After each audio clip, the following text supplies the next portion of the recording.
1, 2, 3, go! Pointe bascule avec Richard Lire et Alexandre Cormier-Denis.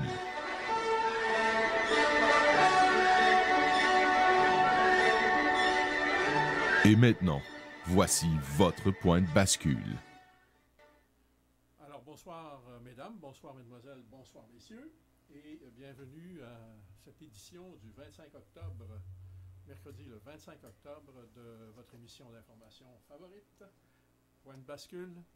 Et je suis ce soir en compagnie de Alexandre Cormier-Denis. Et comme vous pouvez vous imaginer, avec toute l'actualité qui sort ces jours-ci, on a un programme assez chargé. Alexandre. Bonsoir Richard, bonsoir à tous et à toutes. Bon, on commence par s'excuser parce que ce soir, étant donné l'absence de François Saint-Louis du studio, on ne sera pas capable de prendre des questions et on s'imagine que vous devez certainement déjà le regretter parce qu'avec ce qui se passe, je suis certain que vous étiez plusieurs à vous dire, tiens, ça va être une bonne occasion. Désolé, on se reprendra une autre fois. Ensuite, l'autre chose, il y a quelqu'un qui nous a envoyé un commentaire à propos du fait qu'on ne parlait pas souvent du nouvel ordre mondial. Écoutez, c'est un sujet que j'ai abordé, moi, à plusieurs reprises sur Vigile.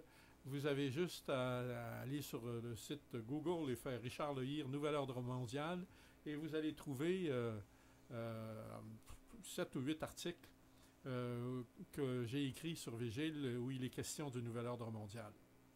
Donc, on est au courant que ça existe, on sait que c'est relié au mondialisme, et puis on suit ce dossier-là de près. Et si on n'en a pas parlé récemment, c'est tout simplement parce qu'il n'y avait pas de raison particulière de le faire dans le contexte de l'actualité actuelle. Alexandre. Oui, mon cher Richard. Premier sujet, évidemment, c'est l'affaire... Guy Ouellette. Ben oui, la surprise que nous avons eue ce matin. Eh oui, un ministre libéral arrêté. C'est un député. Oui, pardon. Un député. Oui, ça aurait été bien un ministre. Oui, alors, imagine. Alors là, un député libéral, pardon. C'est pas n'importe lequel. Guy Ouellette est un ancien policier de la Sûreté du Québec, un ancien de l'escouade Carcajou. Oui, c'est ça, il est lié au milieu policier, hein, M. Ouellette. Oui, et qui avait contribué à démanteler les motards. Exact. OK, les gangs de motards. Motards criminalisés, bien entendu. Alors, lui, il avait même été question de lui. Il est député depuis 2007. Il avait été question de lui pour remplacer Jacques Dupuis, le ministre de la Sécurité publique et de la Justice sous Jean Charest. Je pense que c'était en 2008. Non, je pense que c'était plutôt en 2010. Mais il n'avait pas eu le poste.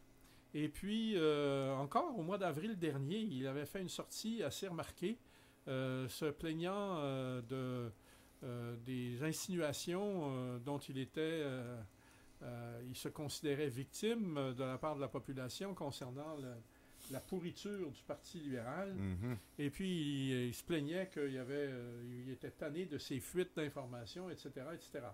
Alors, toute la question se pose de savoir, dans les événements qui se sont déroulés aujourd'hui, quelle est sa position exacte.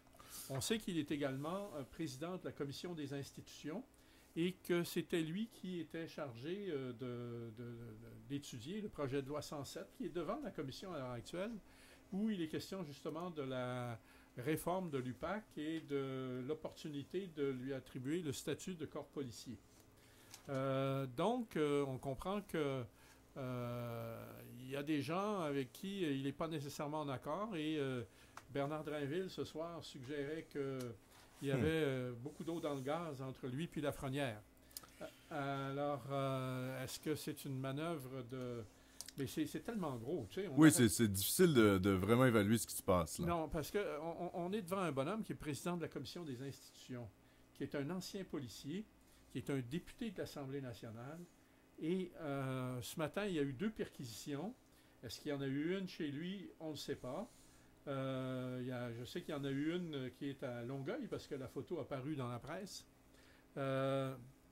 Est-ce que c'était lui qui était la victime de... Enfin, la victime, enfin, le suspect dans la seconde perquisition? Possible. Possible. Mais l'arrestation, elle, n'est survenue qu'en début d'après-midi, vers entre 1 heure et 2 heures. Donc, il n'y a pas nécessairement de lien. Hein.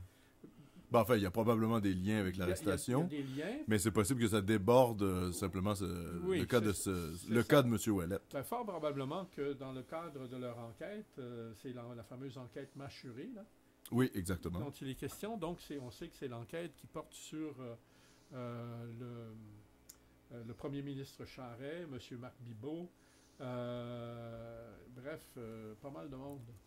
Oui, oui, là, Et finalement, c'est tout le scandale du financement sur le Parti libéral.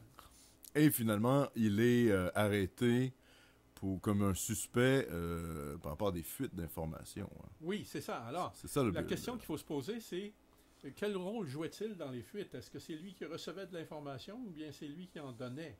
Et puis, s'il en donnait, d'où la tenait-il et à qui? Oui. OK? Alors, il peut avoir joué, lui, le rôle de plaque tournante pour cette information-là, tout simplement de boîte à lettres pour quelqu'un d'autre. Alors, c'est assez délicat à déchiffrer à l'heure actuelle. Il est encore trop tôt pour le faire.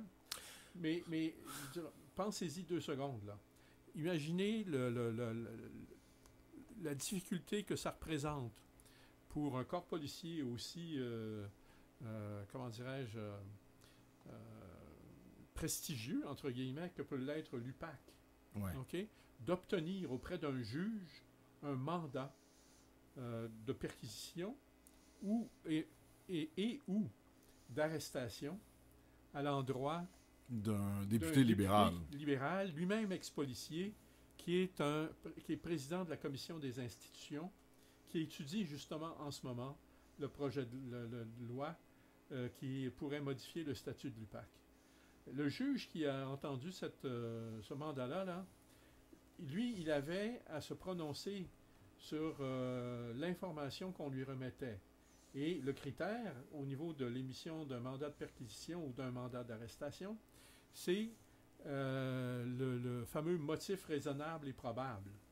Or, ce motif raisonnable et probable, il a été balisé par la jurisprudence d'une façon extrêmement précise. Mm-hmm. OK? Et ça prend beaucoup, beaucoup, beaucoup d'informations. OK? Et de preuves au dossier pour que le juge délivre un mandat. Surtout dans des circonstances pareilles.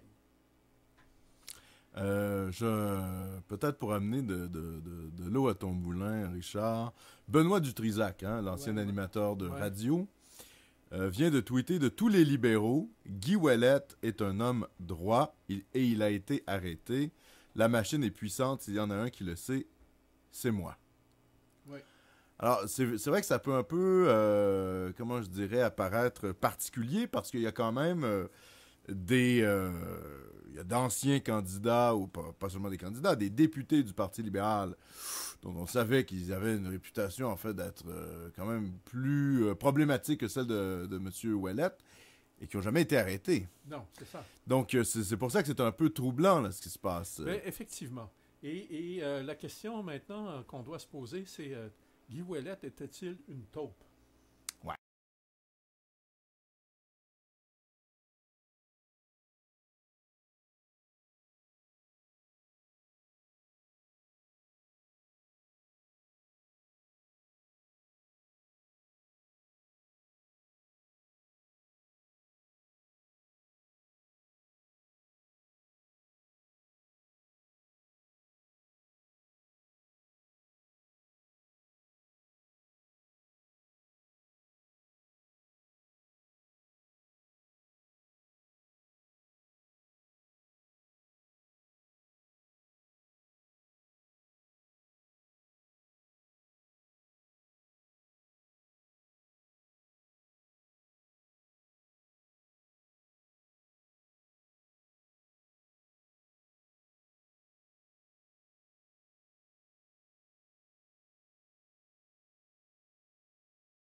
Lafrenière, quand il a été nommé, il avait été interrogé en commission parlementaire, et puis on lui avait posé la question s'il ne serait pas préférable qu'il soit nommé par l'Assemblée nationale plutôt que par le premier ministre. Et il avait insisté pour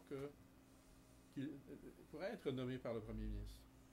Alors là, tu comprends la collusion au niveau... Oui, d'ailleurs, ça avait fait scandale dans à peu près tous les partis d'opposition. Bon, OK. Et donc, on est dans une situation, là, mais alors, c'est du jamais vu.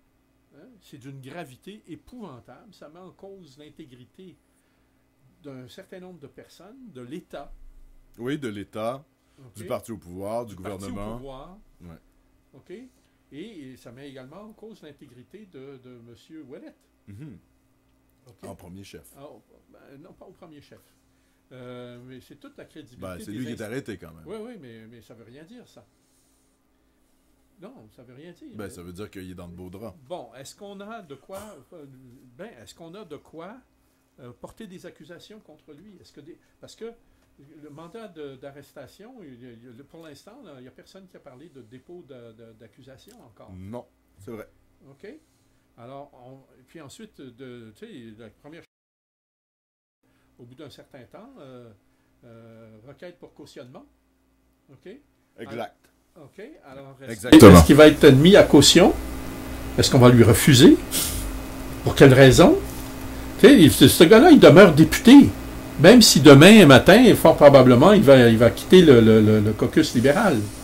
OK? Oui, on va voir l'attitude du Parti libéral là-dessus. Tout à fait. Est-ce qu'ils vont demander l'exclure? Oui, voilà. OK? Est-ce qu'ils vont l'exclure carrément? OK? Tu te rends compte, là? Le climat absolument délétère. Oui, qui est actuellement au Parti libéral. Au Parti libéral. Ensuite, il y a toute la question des relations entre Ouellet et ses anciens collègues. Oui. OK? Qui, d'un seul coup, découvrent un ennemi dans leur sein. Ben, si c'est le cas, si tes suppositions sont bonnes. C'est des hypothèses à ce stade-ci, oui. Je suis d'accord. Oui, c'est des hypothèses. OK. Mais tu sais, c'est toutes les questions qui se posent. Ah oui, tout à fait. Alors, c'est pas beau, là, ce qui se passe. Non, pauvre... on ne plaindra pas le Parti libéral. Non. Pas du tout. Non. Mais en tout cas, c'est pas bon pour eux. Hein. Non, ils sont très, très mal engagés dans cette affaire-là. Et puis, j'en ai parlé précédemment, mais même avec ce qui se passe avec la loi 62, la loi sur la neutralité religieuse de l'État... Tu parles d'une diversion. Sacré cafouillage. Ah ben oui. Hein? Ah ben oui, clairement. Curieux, quand même. Oui, donc, il faut aussi se poser la question du timing de l'arrestation et des perquisitions. Tout à fait. Hein? Parce que c'est pas innocent, ces affaires-là. Non, exactement. Okay. Ça arrive quand le gouvernement est vraiment dans l'eau chaude. Là. Voilà. Alors, tu sais... Totalement, même. Bon, alors, je veux dire, tu te rends compte, là? Est-ce que c'est motivé par des considérations d'agenda? Oui. Politique? Oui. Des considérations politiciennes, même. Bon, tu vois, là, où on en est? Ça n'a aucun sens. Et on est quand même à, 12 mois des élections? À 12 mois des élections. Et là, on va aborder le second sujet, parce que, justement, le second sujet va avoir pour effet de tenir le gouvernement en haleine jusqu'à l'élection. Et c'est la fameuse loi, la déclaration de Jean-François Lisée sur la loi 62. Ah oui. Dans laquelle il dit que le Parti québécois, quant à lui, va déposer un projet de loi alternatif et dans lequel il va avoir une disposition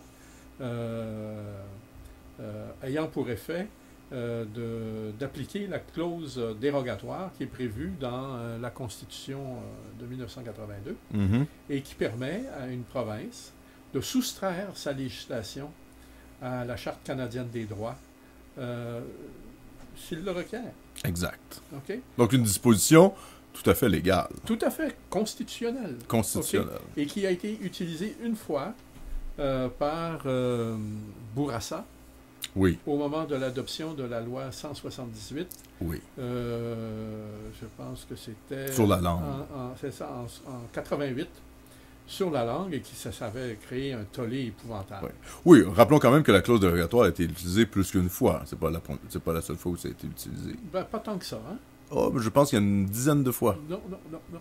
Si. Sauf que c'était pas pour des questions liées à la langue, c'était des questions sociales. Je me rappelle, le constitutionnaliste Guillaume Rousseau avait fait Une revue?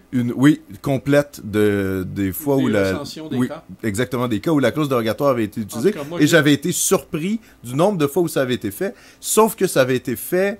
dans des contextes non contentieux. Oui, exactement. Socialement. Oui, exactement. Et ça s'opposait pas, disons, Voilà. au Canada sur des questions linguistiques ou identitaires. Donc, c'était un peu passé... Sous silence. Oui, sous silence. Mais là, évidemment, ça sera pas le cas. Non. Là, même que ça va devenir un des enjeux principaux de la prochaine campagne électorale.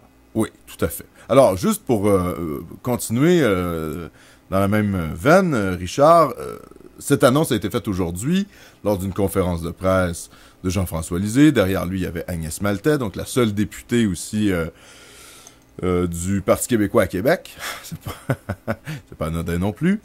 Et il a dit qu'il envisageait même de mettre en place un comité d'experts pour évaluer comment on pourrait mettre en place une interdiction totale du niqab, du voile intégral islamique dans l'espace public sur le modèle de certains pays scandinaves, notamment Norvège, etc. Et même de changer, de faire des amendements à la charte québécoise des droits. Oui. Donc, on est vraiment dans un processus politique que moi, je trouve assez intéressant parce qu'enfin, il y a un politicien qui dégage la voie d'avenir pour effectivement légiférer sur ces questions-là de neutralité religieuse sans qu'on se retrouve devant la Cour suprême du Canada qui nous empêche de faire ce qu'on veut. D'autant plus que... Donc, clause dérogatoire, enfin, quelqu'un parle de ça. C'est Justin quand même... Trudeau, Pee-wee, comme je l'appelle. Oui, Pee-wee Trudeau. Pee-wee a déclaré aujourd'hui que lui, il était prêt à contester la loi 62. Bien sûr. Bien sûr. Et au nom de la Charte canadienne des droits. Oui. Alors, rappelons une chose. Moi, j'avais été très étonné de la réponse très molle de Justin Trudeau suite à la première annonce de Couillard en disant « Oui, bon, c'est pas au fédéral de s'immiscer là-dedans. » Et le lendemain, il y avait eu vraiment une volée de bois vert de la part du Canada anglais en disant « Trudeau veut pas s'attaquer à son vote au Québec. Ouais. C'est pour ça qu'il veut pas affronter le Québec. Il faut qu'il défende les droits et libertés, etc. » Et là, on voit qu'il est sur un discours beaucoup plus agressif à l'endroit de Couillard. Il a rectifié le tir et il s'est aligné sur les commentateurs, les éditorialistes du Canada anglais. Qui sont, eux, profondément multiculturalistes. Ah ben oui, et qui considèrent que cette loi... et c'est là que tu vois... est horrible, quoi. Je veux dire, c'est limite pour eux du nazisme, là, si on les écoute. Tu comprends que maintenant, il y a eu une évolution depuis les années 70. L'enjeu sur lequel le Québec et le Canada s'affrontaient, c'était la langue. Bien sûr. Et là, maintenant, ça va loin, là. C'est les valeurs de base de la Constitution canadienne. Tout à fait. OK? Et là, on est dans un affrontement... On le voit d'ailleurs, simplement en lisant les chroniques, on voit à quel point même des gens qui ne sont pas souverainistes, d'un seul coup, sont en train de se réveiller. Oui, des fédéralistes mous, hein? Oui. Non, même des fédéralistes raides. Oui. OK. Sont en train de réaliser que on a un conflit. Oui. Ça me fait toujours un peu rire, moi, ça, Richard. Majeur. Oui. Ça me fait toujours un peu rigoler. On se demande où ils étaient. Comment ça se fait qu'ils n'ont pas compris ça avant? Tu comprends ce que je veux dire? Oui, bon, mais... les gens, pour comprendre, il faut qu'ils se retrouvent le nez collé sur la réalité. Ben là... Mais moi, d'ailleurs, je vais être très honnête avec toi, je comprends pas Couillard. Je veux dire, d'un point de vue tactique... C'est épouvantable. Il a fait toutes les erreurs qui étaient possibles de faire, il les a faites. Joseph Facal a écrit un bon texte cette semaine là-dessus en disant, mais le manque de flair politique de Couillard est ahurissant. Oui. Parce qu'avec cette loi-là, il contente ni son électorat, c'est-à-dire immigrants et multiculturalistes, il aliène le Canada anglais, il réveille les souverainistes, il finalement accentue les différences entre le Québec et le Canada. Donc, comme tu viens de le dire, réveille même les fédéralistes du Québec sur la question nationale. Les conflits sociaux. Ben, exactement. Et c'est pas son avantage. Est-ce qu'il a gagné une voix avec cette loi-là? Bien sûr que non. Il n'y a personne qui va plus En voter fait, pour il en- Couillard. il en perd. Ben, moi, je pense qu'il en perd aussi. Je vais te dire pourquoi. Parce que même, il y a probablement, potentiellement, des votes des musulmans à Montréal qui vont se dire, ben, tant qu'à faire, je vais voter pour Québec solidaire. Oui. C'est possible même qu'il ait perdu des voix au sein des communautés culturelles. Ça, c'est tout à fait clair. Et il n'a pas gagné de vote chez les francophones. Donc, c'est perdant-perdant. Non, il est perdant sur toute la ligne. Et il crée une crise avec le Canada anglais. En plus. Alors que lui, c'est monsieur... C'est Monsieur Canada. C'est Monsieur Canada. Et c'est là où on voit qu'un homme comme Jean Charest avait une bien plus grande intelligence politique. Ben, bon. Jean Charest ne serait jamais allé sur ce terrain-là. Il aurait simplement dit, moi, si j'avais été un conseiller de Couillard, c'est ce que je lui aurais dit. Parle d'économie. Économie. Va pas te lancer dans des questions identitaires dans lesquelles tu peux pas te sortir et qui vont de toute manière bénéficier à tes adversaires, Ouais. soit la CAQ et le Parti québécois. Donc c'est de la folie ce que vient de faire Couillard. Et en plus, C'est suicidaire. ben oui, et en plus, il révèle qu'il y a au sein du Québec des gens qui contestent l'autorité de l'État. Je rappelle que la rectrice de McGill a dit clairement au gouvernement, nous n'appliquerons pas votre loi. Coder a fait la même chose, nous n'appliquerons pas votre loi. Et là, on voit qu'il y a de la dissension. Petit aparté, tu viens de prononcer le mot de Coder, le nom de Coder. Oui. As-tu vu le sondage? Non. Ah ben, oui, j'ai pas lu dans le détail. Avec Valérie Plante. Oui, j'ai vu le titre, mais j'ai pas eu le temps de lire l'article. Ok. Alors, notre ami Coder, il est sur un siège éjectable. Ah ben oui, hein. C'est très intéressant. Ouais. Je peux pas dire que je suis enchanté plus qu'il faut par son adversaire. Non, pas vraiment, non. Mais C'est assez je t'avoue pathétique. franchement que de deux mots, je considère que son adversaire est le moindre. Et, Peut-être. non, Coder, c'est Oui, non, mais Coder, c'est grave, Richard. Moi, c'est la corruption totale. Là. Oui. Ben, en fait, c'est les réseaux libéraux. Hein. C'est le type qui a été au Parti libéral du Canada. Bon, c'est tous ces réseaux-là. Valérie Plante, c'est une idéologue. Hein. Je rappelle que... J'en suis conscient, puis on va pas rentrer là-dedans. Non, mais on peut le dire quand même pour les auditeurs. Là. C'est quelqu'un qui va offrir des services à la population dans toutes les langues. Elle veut briser la loi 101 à Montréal. Ouais, Elle veut mettre en place un musée de l'immigration. Oui, mais après, C'est ça. Bon, on verra. Non, elle sera pas. On verra. Parce que, tu sais... Si elle fait ça, elle repart la guerre linguistique au Québec. Ah, ben, c'est ça. Mais écoute, Coder, on a un maire, actuellement, il est encore maire, Coder qui nous dit qu'il ne veut même pas appliquer les lois de notre propre gouvernement. Alors, je comprends que la loi de Couillard est mal faite, que c'est brouillon, etc. Mais là, c'est incroyable. On se dit, si même il y avait un gouvernement nationaliste qui prenait le pouvoir, et ça nous donne l'ampleur, hein, ça nous dit l'ampleur du combat qu'il va falloir mener. S'il y avait un gouvernement nationaliste qui prenait la tête de l'État du Québec, on voit qu'il y a des institutions dans nos murs, Université McGill, Ville de Montréal, qui ne voudraient pas appliquer les lois sur la neutralité de l'État. Écoute, c'est très grave. Ça veut dire que, potentiellement, c'est des appels à la désobéissance. en fait, c'est pire que ça, c'est bien plus grave que ça.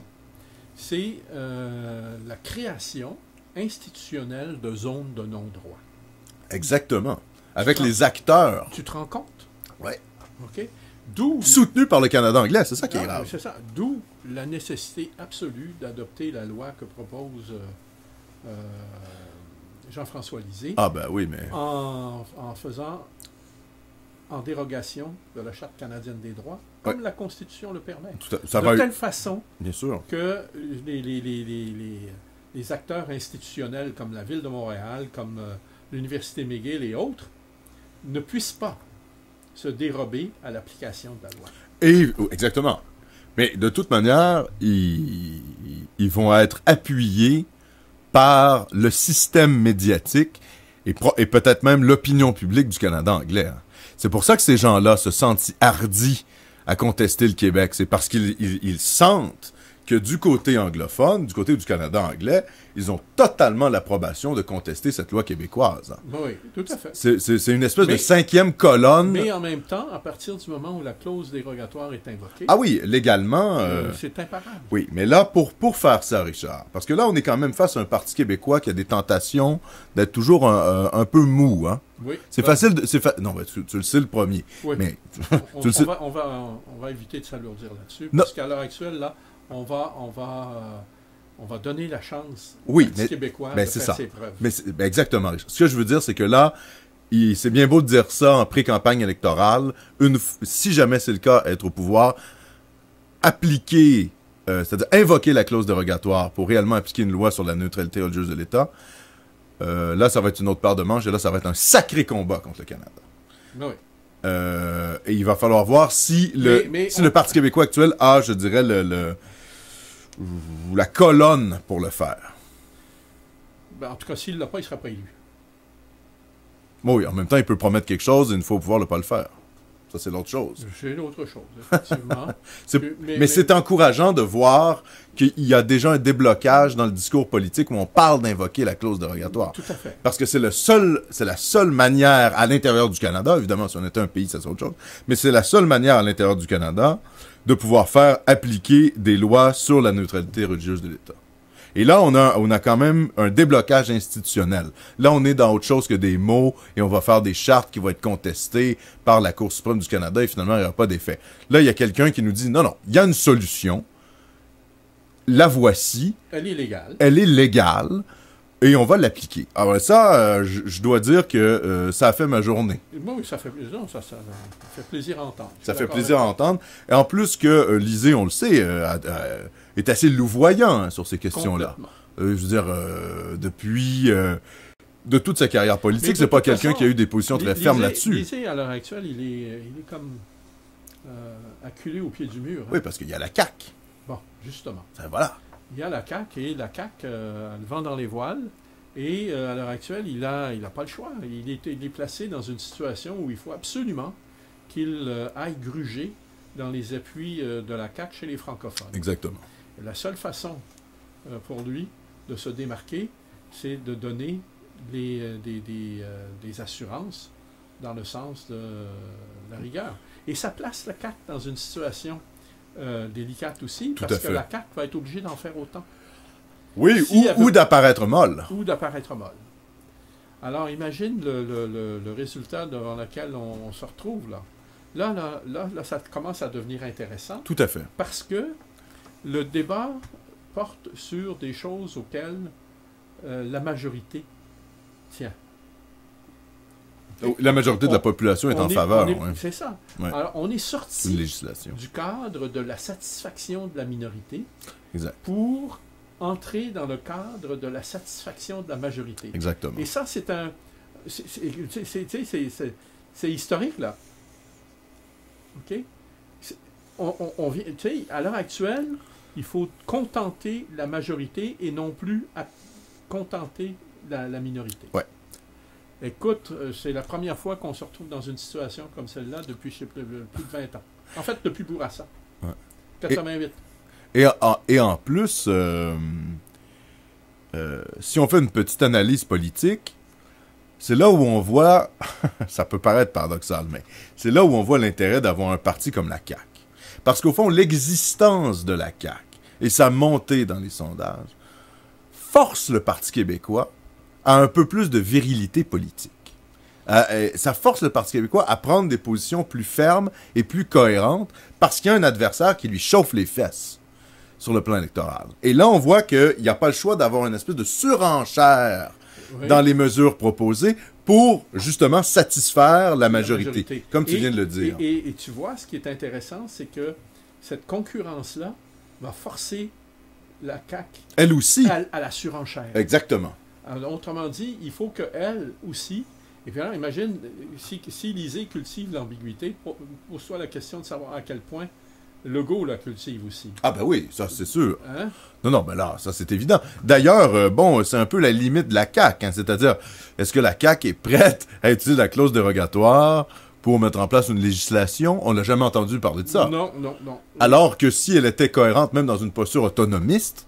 Elle le ferait. Elle le ferait, puisque c'est une disposition légale de la Constitution. Ouais, c'est pas un geste de rupture avec le Canada. Non, mais sa position, c'est très simple. Le Legault, je vais certainement pas aller me mouiller avant que ce soit nécessaire. Ah ben voilà.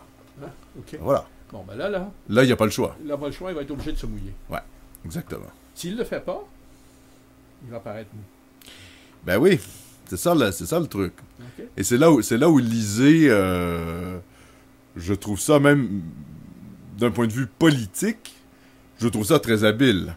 parce que non seulement il fait apparaître les libéraux pour des incompétents, avec une loi qui, de toute manière, ne sera pas appliquée. Bon, les libéraux n'ont pas besoin de liser pour avoir l'air con sur le coup, là. Il s'agit d'écouter les conférences de presse de Mme Vallée et de Mme David pour se rendre compte que c'est vraiment n'importe quoi, là. Ils sont pas capables de répondre aux journalistes.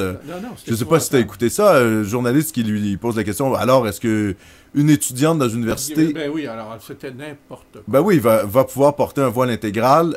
Alors, Mme Vallée répond non, mais il va y avoir des accommodements, donc ça va être possible de contester, donc oui. Donc finalement non, mais finalement oui. Donc c'est n'importe quoi ce truc.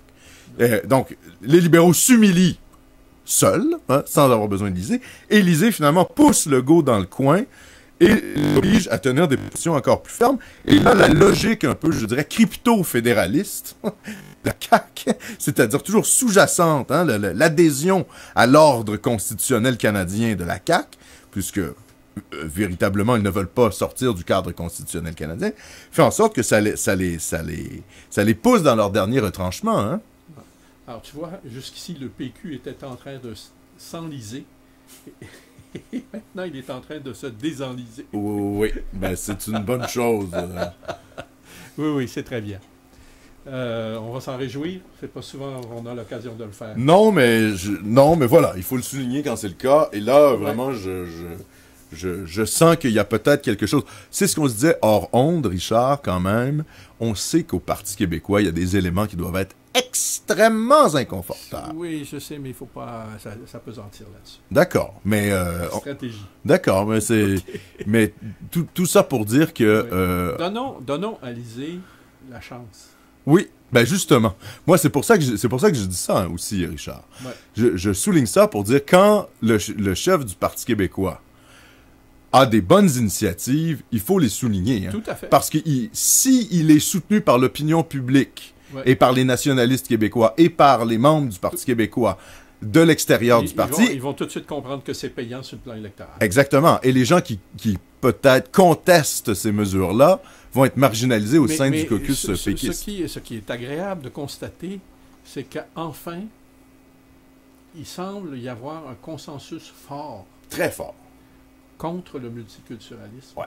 Ben, contre l'immigration à outrance.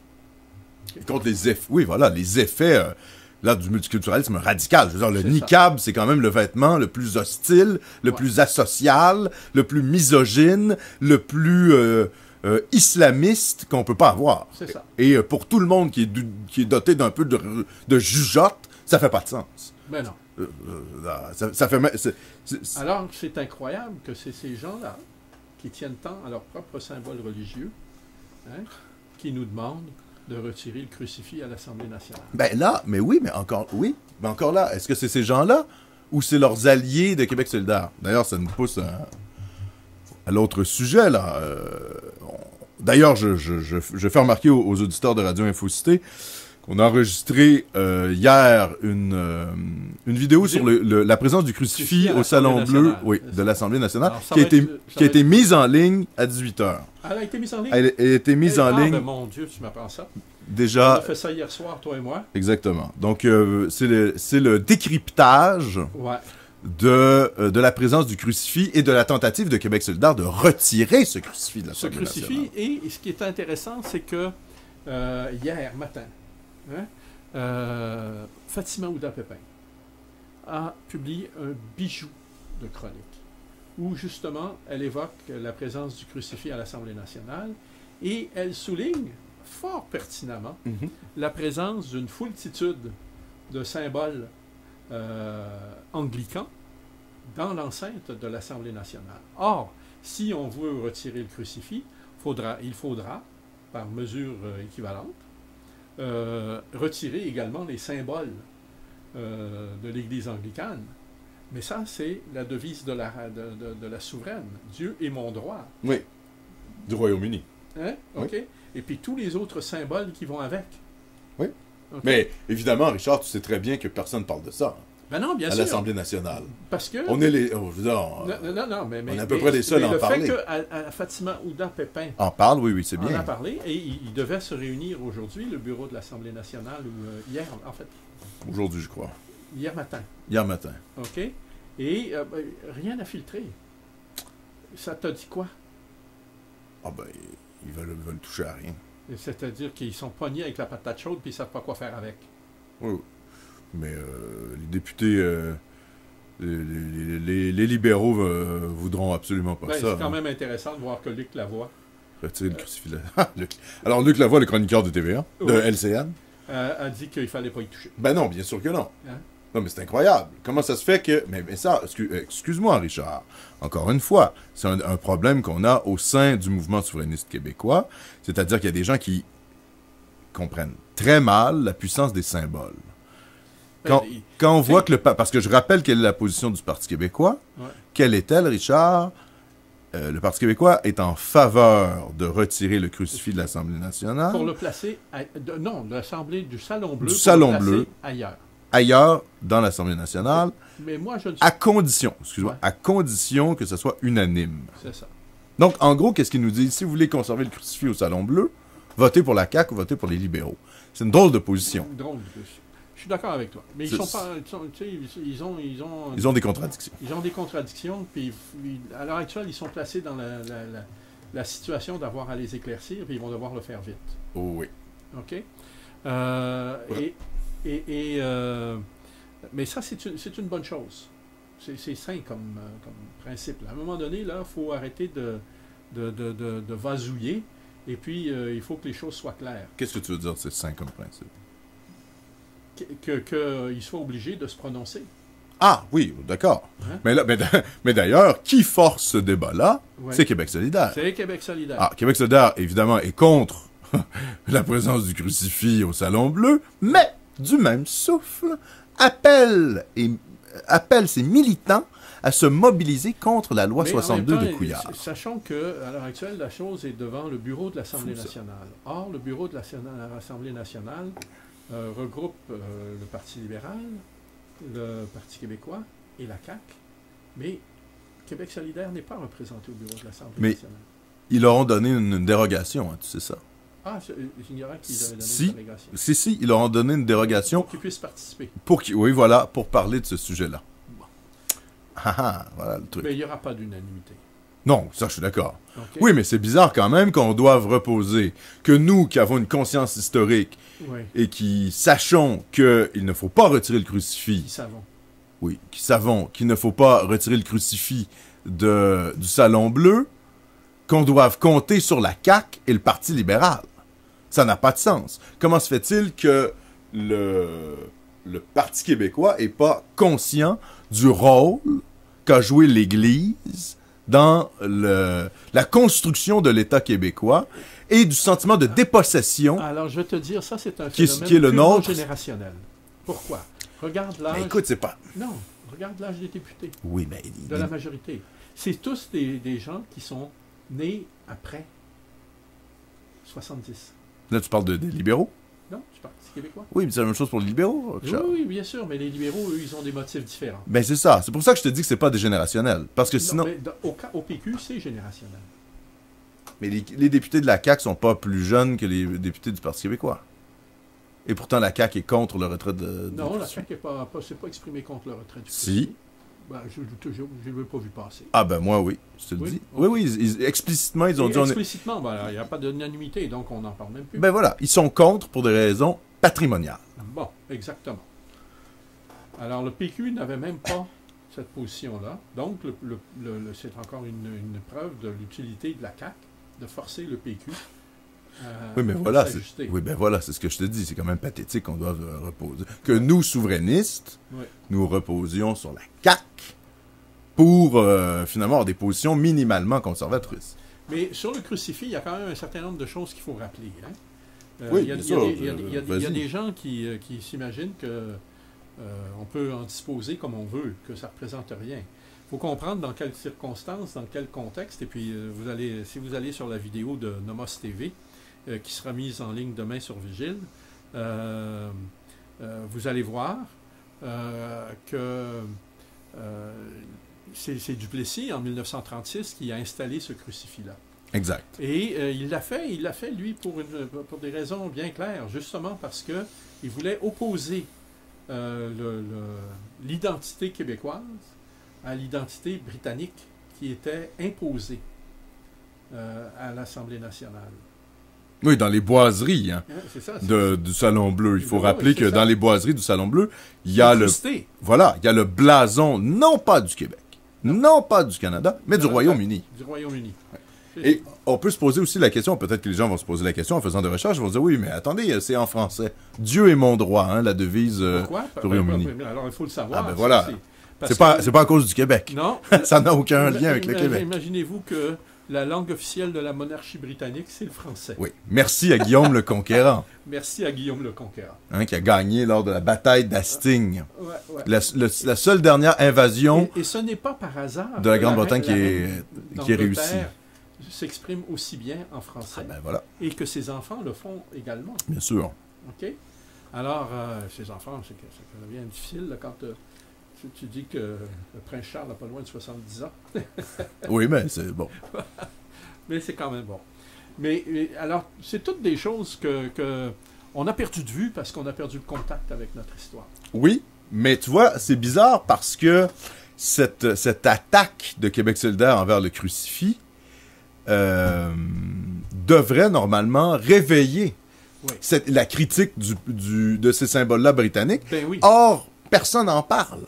Ben, la seule qui en a parlé, c'est Fatima Ouda-Pépin, publiquement. Là. Ben oui, mais c'est pour... Oui, ben voilà, mais c'est pour te dire que il faut que ça se répande, là, cette critique-là. Parce que si on veut nous retirer le seul... Je rappelle d'ailleurs, je l'ai précisé dans la vidéo, mais je vais le redire ici au micro de Radio Infocité. Je rappelle que le crucifix qui est à l'Assemblée nationale est un crucifix explicitement catholique, parce qu'il représente... Il représente le Christ en croix. Alors que les crucifix protestants ne représentent pas la figure du Christ. C'est simplement une croix dénudée, finalement, de toute fioriture. Or, les crucifix catholiques sont généralement ornés, on peut le dire aussi, on peut être un peu catho-triomphaliste, beaucoup plus beau aussi. Et c'est le cas du crucifix qui est à l'Assemblée nationale actuellement. Donc, et moi, ça m'avait frappé, Richard, il y a 2-3 ans, j'ai été pour la première fois au Salon Bleu de l'Assemblée nationale, j'y avais jamais été, et je voyais des symboles britanniques, mais partout. Il y a des alcôves au-dessus desquelles c'est marqué, les 2 lettres, sont incrustées les 2 lettres RV, Regina Victoria. Donc pour la reine Victoria, le blason de l'Angleterre, des symboles monarchiques britanniques, sans arrêt, et je me suis dit, mon Dieu, mais le seul symbole au Salon Bleu de l'Assemblée nationale, qui est proprement québécois, qui fait appel à notre patrimoine, c'est le crucifix. Et on veut l'enlever. Et pourquoi? Mais parce qu'il faut se rappeler que lorsque Jacques Cartier est arrivé au Canada, enfin pas au Canada, en Nouvelle-France en 1534, parce qu'à cette époque, ça ne s'appelait pas le Canada. Oui, ça va être nommé le Canada. Il a pris possession de la terre, du territoire, en plantant une croix de 30 pieds. Imagine, c'est une structure pour l'époque. Ils viennent traverser l'Atlantique à bord d'une coquille de noix. Bon, c'est un peu méchant. Et puis, ils sont là, puis ils plantent une croix de 30 pieds. Alors, c'est quand même impressionnant. Au nom du roi de France. Au nom du roi de France et du Christ. Et voilà. Okay? D'ailleurs... D'où la pertinence de ce symbole-là et de ce rappel par Duplessis en 1936. On le rappelle également dans la vidéo qu'on a faite. Dans notre vidéo. Il y a aussi le drapeau, Ben justement, j'allais y venir. Ben voilà. Alors, le drapeau, il faut quand même comprendre que le drapeau du Québec... Le fleur-de-lysée. C'est un fleur-de-lysée. Donc, la fleur de lys, ça rappelle la monarchie française. Et la croix blanche, c'est la croix. Exact. OK? Alors, imagine, tu le sais, on en a parlé justement hier dans notre... c'est cet hurluberlu de professeur d'histoire de l'Université Laval qui avait pondu un torchon d'articles dans le Devoir suggérant qu'on devrait éliminer le drapeau du Québec. Exact. À cause de son motif religieux. Oui, religieux et puis monarchiste, c'est ça. C'est une double attaque. Et aussi trop identitaire. Voilà. Ben oui, là, si un drapeau n'est pas identitaire, c'est quoi? Ben voilà. Alors, c'est quoi, là? Non. Mais ça fait partie d'un mouvement mondial. Hein. Tu sais qu'il y a quelques années, on pensait retirer certaines paroles de la Marseillaise. Je sais. Puis, Alors, c'est des attaques... tu sais, la version anglaise du Haut-Canada... Ah oui, ça c'est autre chose. Elle n'a rien à voir avec la version française. Zéro. Zéro. Qui, évidemment, la version française, on le redit pour nos auditeurs qui ne le savent peut-être pas, mais précède, évidemment. Hein? Le Haut-Canada a été composé et écrit en français. C'est ça. OK? C'est d'ailleurs, je vais être très honnête avec toi. Oui. Pour la musique, je crois, et puis qui pour les paroles, donc? Mais c'est... En tout cas, le nom m'échappe. Moi aussi, là, j'ai un blanc. Je l'ai sur le bout de la langue, il va me revenir. Je vais vous trouver ça. Mais tu sais que, pour être très honnête, Richard, c'est un hymne national en français, parce qu'on ne l'entend jamais en français. Moi, j'ai connu l'hymne national, évidemment, à cause du hockey, hein, la soirée du hockey, où il y a une espèce de version bilingue, un peu bâtarde, mais j'ai écouté la version originale. La version originale en français. Et le texte, c'est un bel hymne national, pour être très honnête. Oui, bien et sûr. je me dis, même s'il advenait que nous eussions besoin d'un hymne national, cher Richard, il faudrait adapter le Haut-Canada pour le Québec. Je pense qu'il faudrait reprendre l'hymne national en changeant évidemment le nom Haut-Canada. Enfin, moi, c'est une proposition que je fais. Je sais que c'est pas... C'est un peu original, mais ça m'a toujours d'ailleurs choqué qu'au Québec, alors qu'on a un drapeau, alors qu'on a une identité nationale très forte, on ne possède pas de réel hymne national. Ça te trouble pas, toi? Bien sûr. Et puis, il y a des exercices qui ont été faits. Plus ou moins concluants. Hein. C'est plus ou moins concluant. Et puis, bon, ça a été fait à une époque aussi où on avait une comment dirais-je... Alors, je te coupe. C'était écrit par Adolphe Basile Routier et évidemment composé par Calixa Lavallée. Oui, c'est ça. Voilà. Calixa Lavallée. On a eu un petit blanc. Voilà. On a eu un blanc. Alors, Basile Routier, on s'en souvenait. Oui. Et puis... pour la musique Calixa Lavallée. C'est ça. Alors...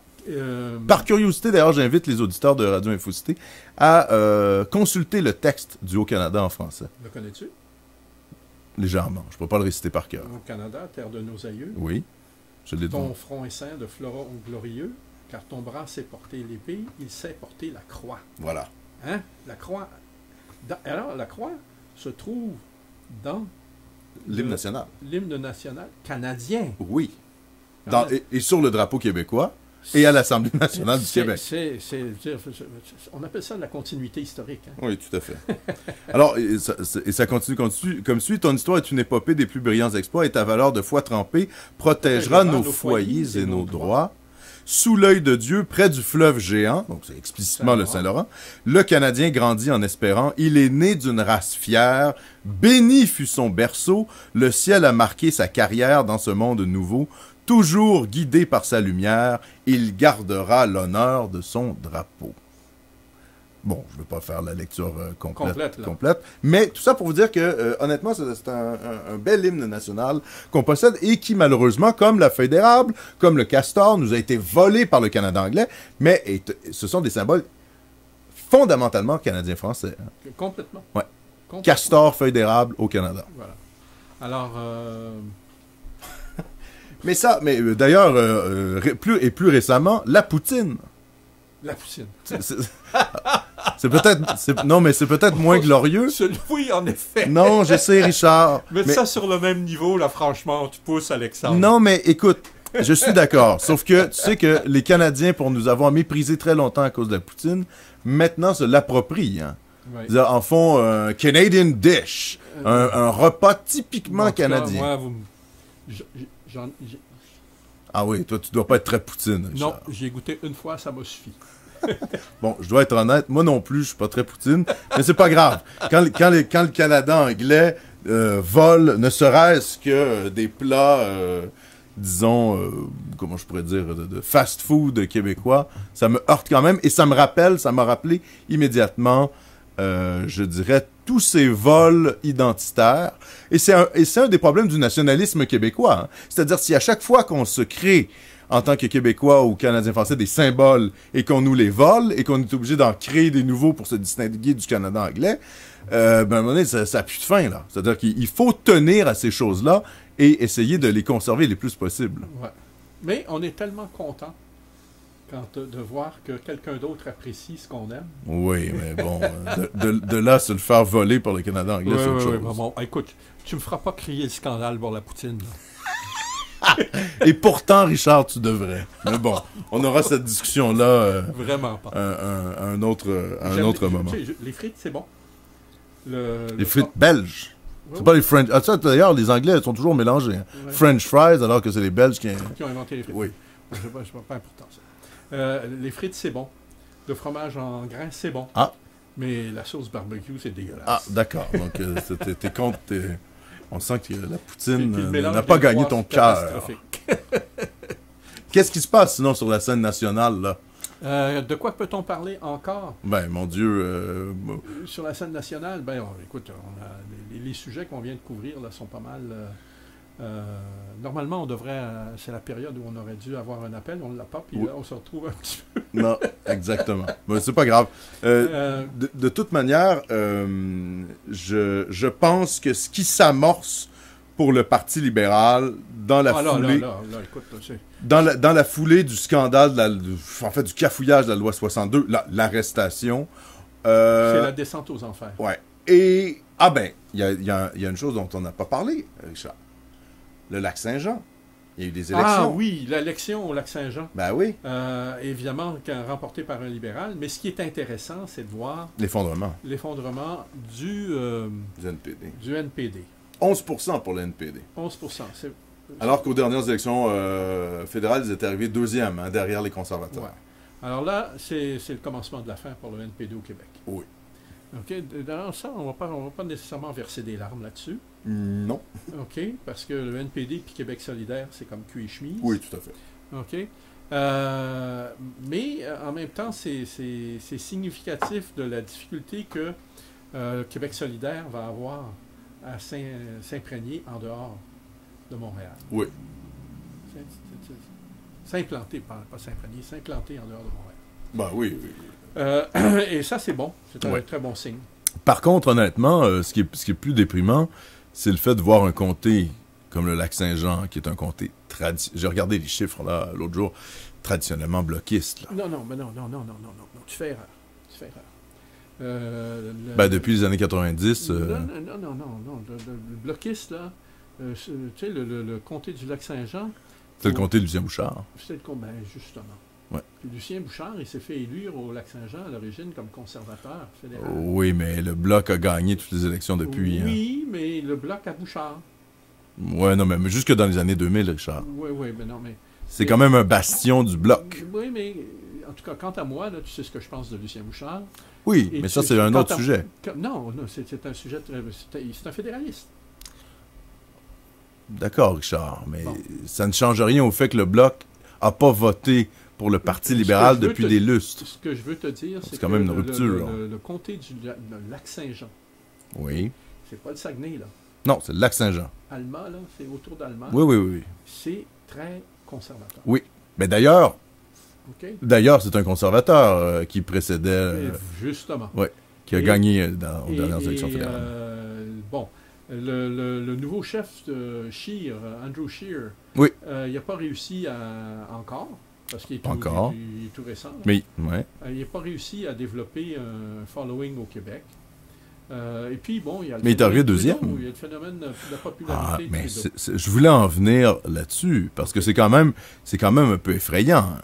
Parce que la chute dans les sondages de Trudeau se fait hors Québec. Oui. La réalité, c'est que c'est le Canada anglais qui commence à avoir ras le pompon de Trudeau et de ses déficits, et la popularité de Trudeau au Québec ne se dément pas. Non, mais ça, c'est très bien, ça.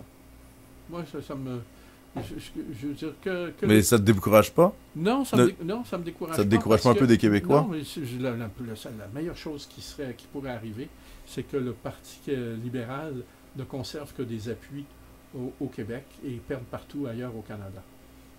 Ce qui est possible. Ce qui est possible. Ce qui est possible parce que C'est même parti pour ça. n'oublions pas que s'il y a une chute du NPD au Québec, Ouais.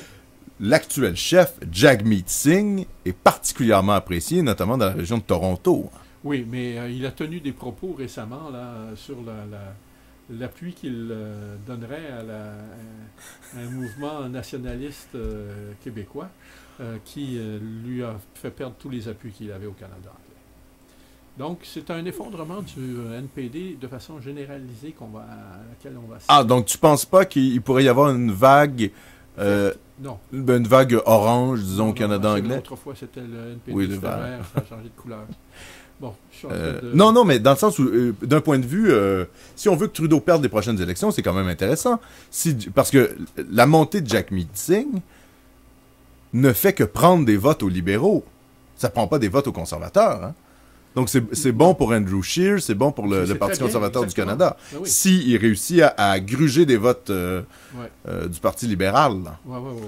En plus, Jagmeet Singh, c'est un peu un Justin Trudeau sur les stéroïdes. là. C'est-à-dire que non seulement il appuie le multiculturalisme, mais il incarne le multiculturalisme. Tout à fait. Lui, il fait pas seulement se déguiser là, Non, lui, en c'est- communauté Non, quand tu ethno-confessionnelle. portes un turban, c'est pas Oui, le c'est... show. Ah mais non, c'est ça, c'est vrai, là. Ouais. C'est un vrai fondamentalistique. C'est- Il incarne le multiculturalisme canadien. C'est ça. Donc moi, Tu sais, Alexandre, c'est pas parce que tu le dis très très fort. Non, mais il faut réveiller nos auditeurs. Après 1 heure, Richard, il faut les secouer un peu. Mais c'est effrayant comme t'es. Bon, d'ailleurs, on va peut-être passer à la pause. Oui, c'est parfait. Et puis, on vous On revient. revient dans quelques minutes et on parlera d'affaires internationales. Il y a beaucoup de sujets là-dessus. Alors, on vous rappelle que vous êtes à l'écoute de radioinfocité.com, l'émission Point de bascule du mercredi 25 octobre, et que vous êtes en compagnie de Alexandre Cormier-Denis et de Richard Loyer.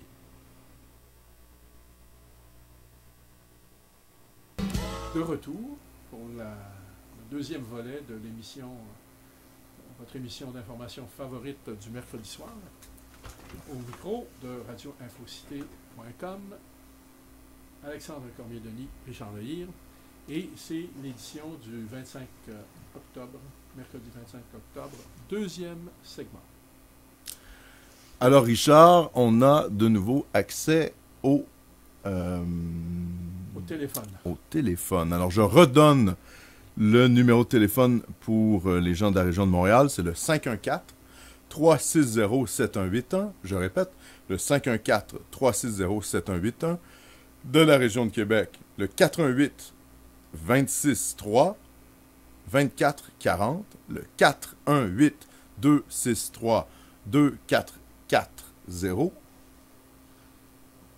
Et je vous... Et si vous êtes, excuse-moi Richard, et si vous êtes ailleurs en Amérique, le 1-855-424-4684. Je répète, le 1-855-424-4684. Bon, de toute façon, on redonnera les numéros tout de suite avant la période en question et je vous suggère, pour compenser pour l'absence de période de questions au cours de la première heure, que nous fassions 10 minutes à la fin.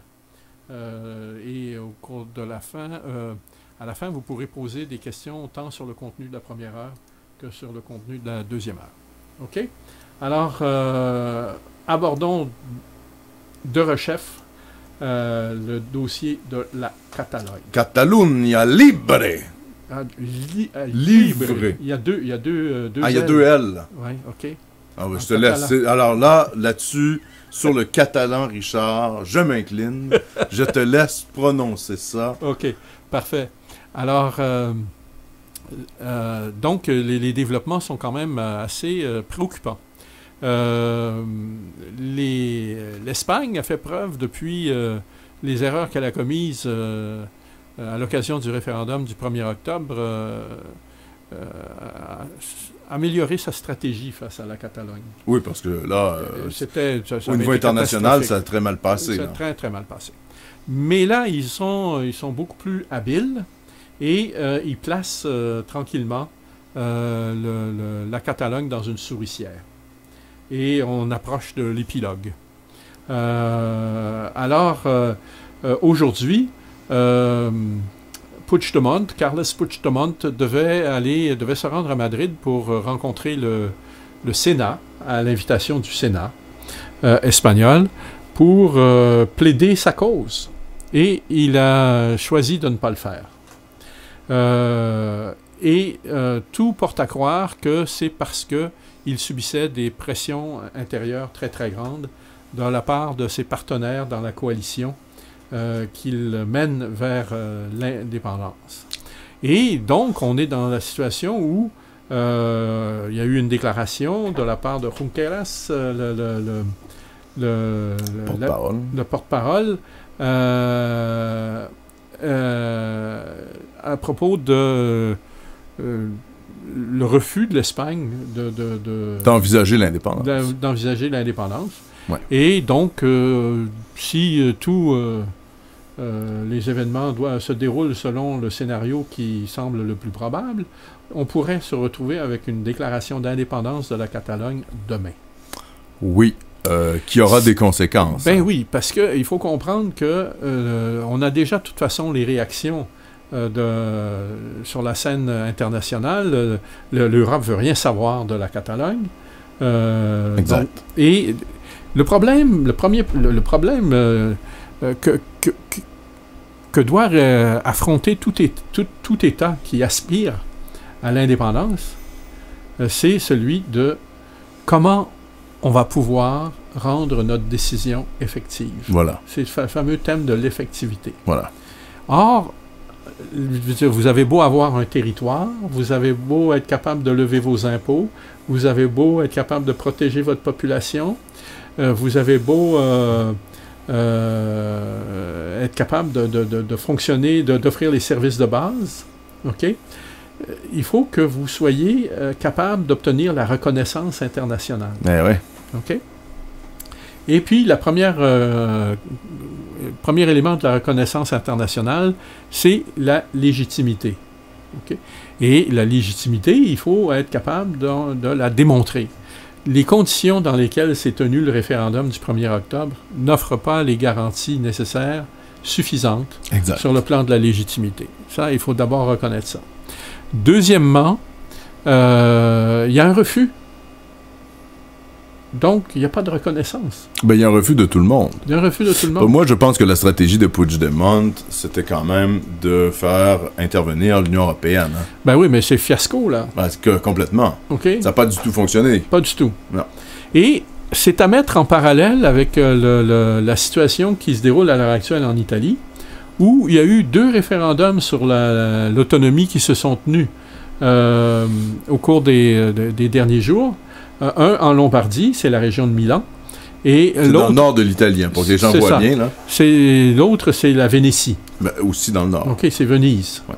D'ailleurs, petite parenthèse, hein, Richard, on peut faire des parallèles, légèrement, avec la Catalogne, dans la mesure où ce sont les régions d'Italie qui sont les plus riches. Oui. Exactement comme la Catalogne. Bon. Alors, mais là, en Italie, il y avait déjà une disposition qui avait été exprimée par le gouvernement italien d'être ouvert à des discussions sur l'autonomie. Oui, c'est ça, l'autonomie régionale. L'autonomie régionale et non pas nécessairement l'indépendance. Évidemment. Okay. Pas la création d'un nouvel État. Et donc, les référendums, dans les 2 cas, ont été très élevés. Je veux dire, la participation a été quand même assez représentative. Mais les résultats sont de l'ordre de 90%. En faveur de l'autonomie. En faveur de l'autonomie. Et on apprend aujourd'hui qu'il y a une autre région qui va lancer d'Italie, qui va également se lancer c'est l'Émilie-Romagne. D'accord. Alors, Émilie-Romagne, pour le situer, c'est la région de Bologne. D'accord. C'est juste au sud de la Vénétie, là. D'accord. Donc, c'est encore le nord de l'Italie. Encore l'Italie, encore le nord prospère. Oui, oui, voilà. Oui, parce que c'est ça. L'Émilie-Romagne, c'est la région du cuir. Okay? Ah oui, d'accord. Mais alors, le cuir, pas n'importe lequel. Oui, là. évidemment. OK? C'est ce que les Italiens font de mieux, là. OK? Alors... Et pendant ce temps-là, il y a d'autres régions. Hein? Il y a la Flandre aussi qui est un peu en train de se réveiller. Là, ça devient... Mais là, la Flandre, c'est autre chose complètement. Parce que la Flandre, c'est le pays flamand. Hein? En Belgique, il y a 2 régions. Il y a le pays wallon, qui est francophone, Voilà. et le pays flamand, qui est... Donc, le pays wallon au sud, c'est ça. Et le pays flamand au À nord. peu près de dimension à peu près égale. Exact. OK? Et le pays, entre les deux, au cœur, Bruxelles. Voilà. OK? Et ça devient problématique. Alors, les Flamands, eux, sont déterminés à aller vers revendiquer leur indépendance. Les Flamands, d'ailleurs, ça fait longtemps. Hein. Oui, ben pas si longtemps que ça. Non, mais ça date de plusieurs décennies, là. Oui, plusieurs décennies, d'accord. Oui, Okay. c'est pas un mouvement... non, depuis les années 70. Oui, voilà. En fait, ça a correspondu avec l'effondrement économique de la Wallonie. Ah, ben oui. Parce qu'il faut savoir qu'autrefois, la Wallonie était plus riche que les Flandres. OK? Et que le pays flamand. Et quand l'effondrement économique est survenu dans les années 50 et 60 en Wallonie, les Flamands ont repris du poil de la bête. OK? Et ils sont dynamisés. Mais il y avait toujours eu des frictions. Oui, bien sûr. Puis ça remonte à, tu sais, il y avait des territoires, par exemple, des affrontements, mais purement linguistiques, là. Oui, oui. Je me souviens d'avoir étudié en droit international une décision rendue à propos des territoires des Fourons.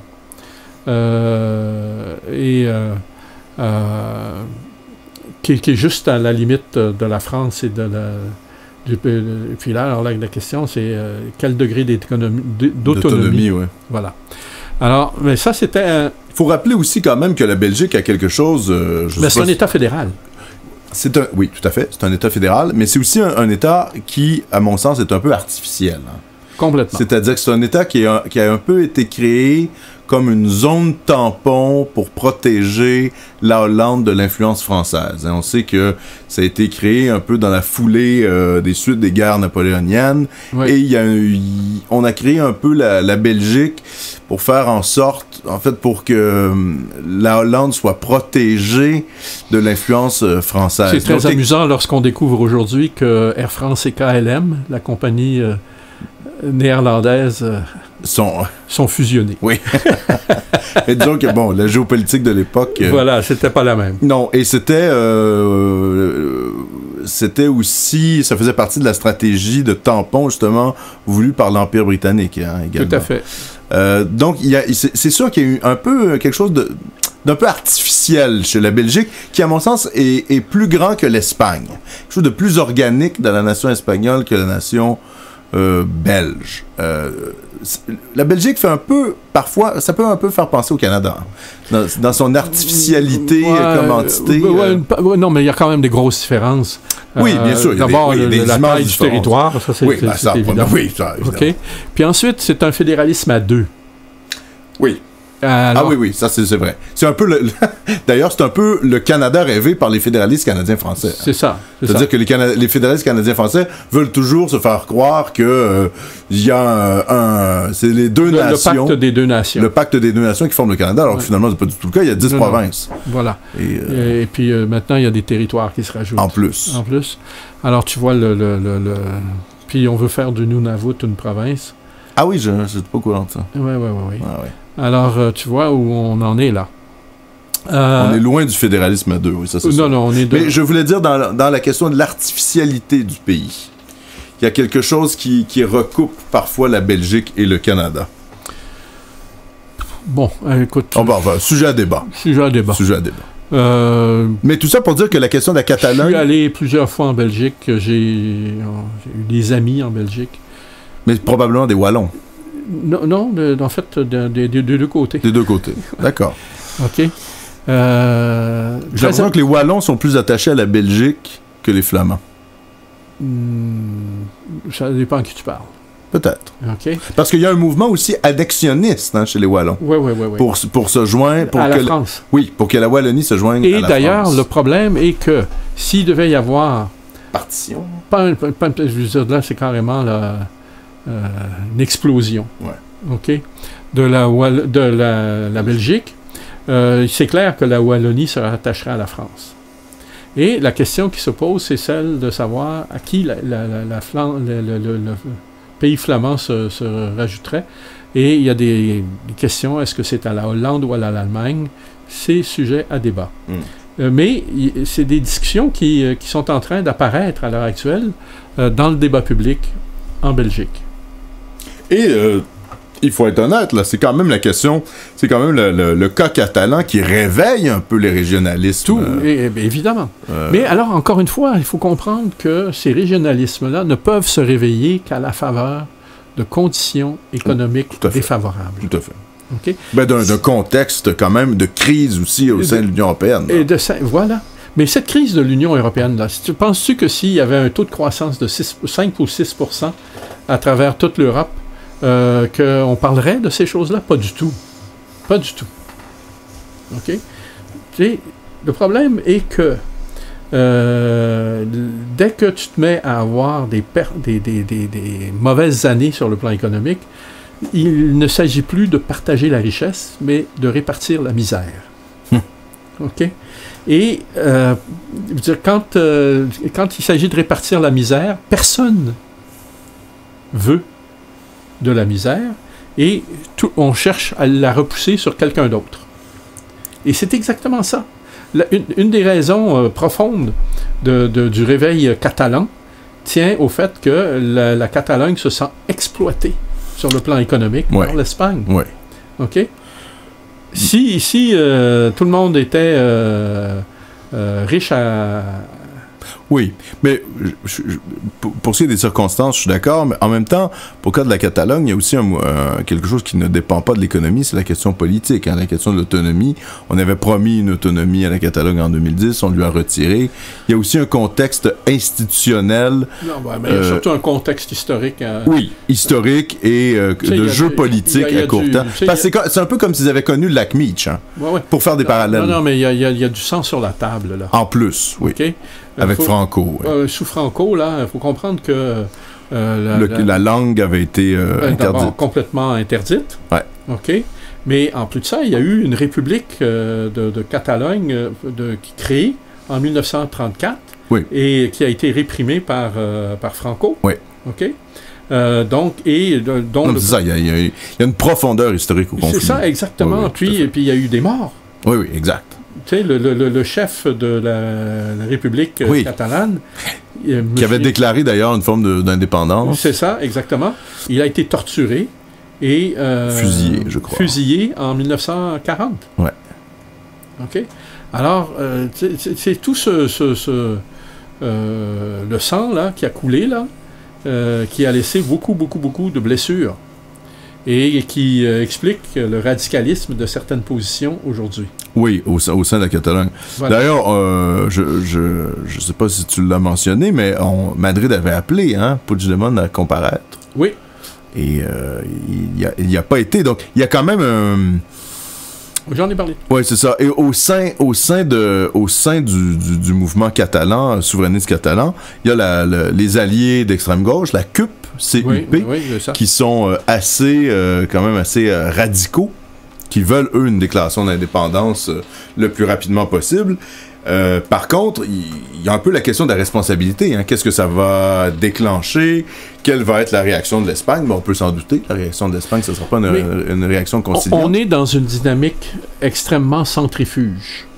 Okay? Autrement dit, il y a, que ce soit en Catalogne, que ce soit en Angleterre, le Royaume-Uni avec l'Écosse, que ce soit en Italie, et le Royaume-Uni avec le Brexit. Et imagine la France s'il fallait qu'il y ait du réveil du côté de la Bretagne et de la Corse et de la Savoie. Parce qu'il faut savoir que les Savoies prétendent à l'indépendance. Les Savoyards prétendent à l'indépendance aussi. Oui, c'est pas un grand mouvement quand même. Non, mais la Savoie, c'est quand même pas... C'est petit. Oui. Mais ils réclament. Oui. OK? Alors, tu vois que...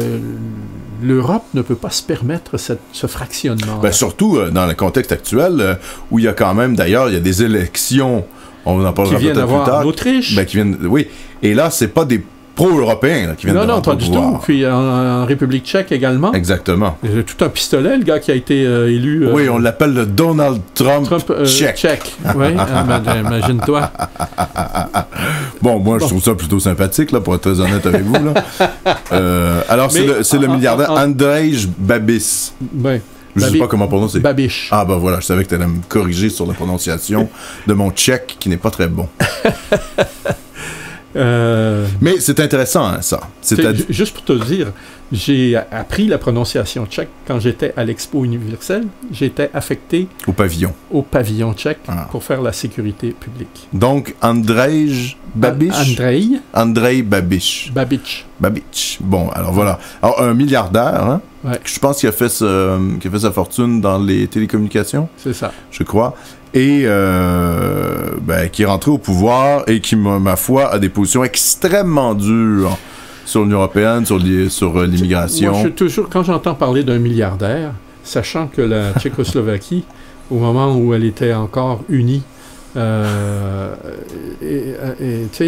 devenue a acquis son indépendance et a cessé d'être communiste en 1990, puis que les gens qui ont réussi à se bâtir des fortunes d'1 milliard en 20 ans, c'est comme un peu suspect, tu penses pas? Ben oui, c'est souvent des gens qui étaient liés à l'Ancien Régime. Oui, et qui ont des apparatchiks. Oui. Qui ont trouvé le moyen de sortir finalement du lot. Oui, tout à fait. À leur avantage. Ben, écoute, je veux dire, même en Russie, c'est ça. Hein, c'est-à-dire que Vladimir Poutine est un ancien du KGB. Oui. C'est-à-dire que c'est quand même assez fréquent de voir des... Mais c'est pas fréquent de voir des anciens espions, parce que c'est ce qu'il était. Oui, donc ça, espion, c'est quand même particulier. C'est particulier. Oui, c'est ça, je suis d'accord. Alors... mais des anciens cadres, je veux dire. Oui, mais Poutine, c'est vraiment un cas à part. Là. Oui. Okay. Mais ce que je veux dire, c'est qu'il appartenait à l'appareil d'État, veut pas. Communiste. Oui, bien sûr. Mais tout le monde appartenait à l'appareil d'État. Oui, ben voilà. Dans un système communiste, tout le monde appartient à l'appareil d'État. Oui, voilà. Exact. Donc, c'est pour ça que je dis, bon... Mais c'est pour ça que j'ai fait la distinction, et puis j'ai parlé d'apparatchik du régime. Oui. Voilà. Oui. Bon, pour être très honnête, j'ai pas fait de recherche approfondie sur M. Babiš, mais effectivement, ça serait intéressant de creuser là-dessus, voir comment il a fait sa fortune. Je pense qu'on n'est pas très loin de la vérité avec nos suppositions. On n'est pas loin du tout. Mais tout ça pour dire qu'il y a M. Kuntz, Kurz, en Autriche.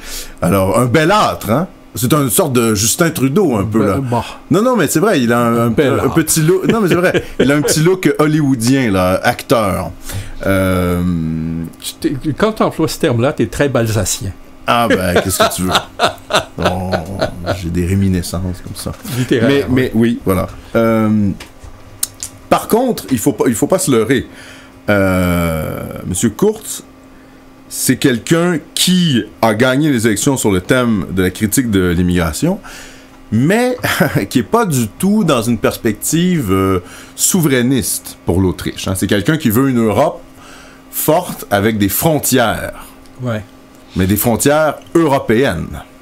Donc, il n'est pas du tout dans une logique de se retirer, de retirer l'Autriche de l'Union européenne. Ça reste une espèce de fédéraliste européen de droite. Et puis très fortement anti-immigration. C'est ça. Mais tout ça pour dire que la question de l'immigration... mais c'est là-dessus qu'il va s'affronter à Bruxelles. À Bruxelles, oui, parce que Bruxelles, c'est quoi? C'est le multiculturalisme au carré. Oui. Et l'immigration massive. Les quotas de migrants, etc. Voilà. Bon. Alors, ça va être la même chose pour la Tchéquie. Ben oui. Et là, on voit qu'il y a quand même quelque chose qui se crée, hein, c'est-à-dire avec l'Europe de l'Est. Oui, tout à fait. Parce que là, il y a un axe qui est en train de se former. Exactement. Entre la Hongrie, la République tchèque et l'Autriche. L'Autriche. La Slovénie, la Pologne aussi. La Slovénie et la Pologne. Oui, la Pologne. Mais c'est très intéressant que ces gens-là deviennent très hostiles aux politiques de l'Union européenne. Multiculturalistes de l'Union européenne. Et Je te laisse aller, tu voulais peut-être continuer. Alors, on n'est qu'au début des affrontements, et c'est ça qui va ultimement mener à l'explosion de l'Union européenne. Ben, en tout cas, toi, tu prédis l'explosion. Moi, je suis plus... Non, parce que il va y avoir des problèmes économiques qui vont se rattacher à ça. Ah oui, non, ça c'est sûr. Okay, ça c'est sûr. Mais disons que les élites européistes vont tout faire pour que ça se produise pas. Hein. On voit d'ailleurs les bâtons... on voit de quelle façon ils sont mis dans les roues de Theresa May et du Brexit. Oui. On voit que même le Royaume-Uni, qui est quand même une puissance économique... était. Oui, mais en Europe, Richard, je veux dire, le Royaume-Uni... pour quelle raison? Tout simplement parce que... C'est pas la Croatie, c'est pas le Portugal. Parce que les Britanniques avaient eu la clairvoyance de se positionner comme spécialiste des affaires financières. C'est ça, des services financiers. Oui, des services financiers. Il était déjà en partant. Oui, bien sûr. OK. Alors, la cité de Londres, sa réputation est faite depuis... belle lurette. Belle lurette, OK? Des centaines d'années. Oui. OK? Alors, donc, la Grande-Bretagne a joué cette carte-là, mais cette carte-là, encore, celle-là aussi, n'est bonne que dans la mesure où les services financiers ont la vogue, et tout dépend, évidemment, de l'activité économique. Ouais. Bon. Et à l'heure actuelle, on est en train de se revirer contre les services financiers parce qu'ils sont destructeurs d'emplois, parce qu'ils ont favorisé l'élimination de centaines de milliers d'emplois, de l'exode des emplois vers la Chine, etc. Bon. Alors, l'Europe est fragile, très fragile à l'heure actuelle. OK? Puis elle est en train de se fragiliser. Oui. OK? Mais comment vont-ils s'en sortir? Je t'avoue franchement que je ne le sais pas trop. Les deux pays piliers de l'Union européenne, que sont l'Allemagne et la France, sont pour l'instant encore aux mains d'européistes acharnés. Là. Oui. Macron et Merkel, c'est des ultra-européistes. Oui, tout à fait. Mais bon, Macron, c'est pas nécessairement... sa base n'est pas nécessairement très solide.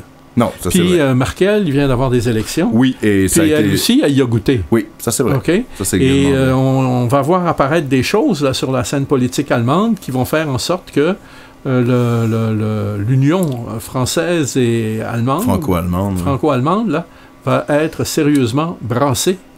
Oui, notamment par les pays de l'Est. Là. Par les pays de l'Est. D'ailleurs, je rappelle, pour les gens, juste pour faire un petit récapitulatif historique, que si les pays de l'Est sont si hostiles à l'immigration et aussi à la présence de l'islam, là, on va quand même nommer les choses, il y a des raisons historiques à ça. Je rappelle que l'Europe de l'Est a été, donc évidemment, sous domination communiste, et que pour eux, le nationalisme est encore une valeur relativement positive. C'est-à-dire qu'ils n'ont pas un traumatisme par rapport au nationalisme, parce qu'au fond, le nationalisme dans les pays de l'Est, ça leur aura permis de sortir du soviétisme, du communisme. Donc c'est encore vu de manière positive. Une valeur positive.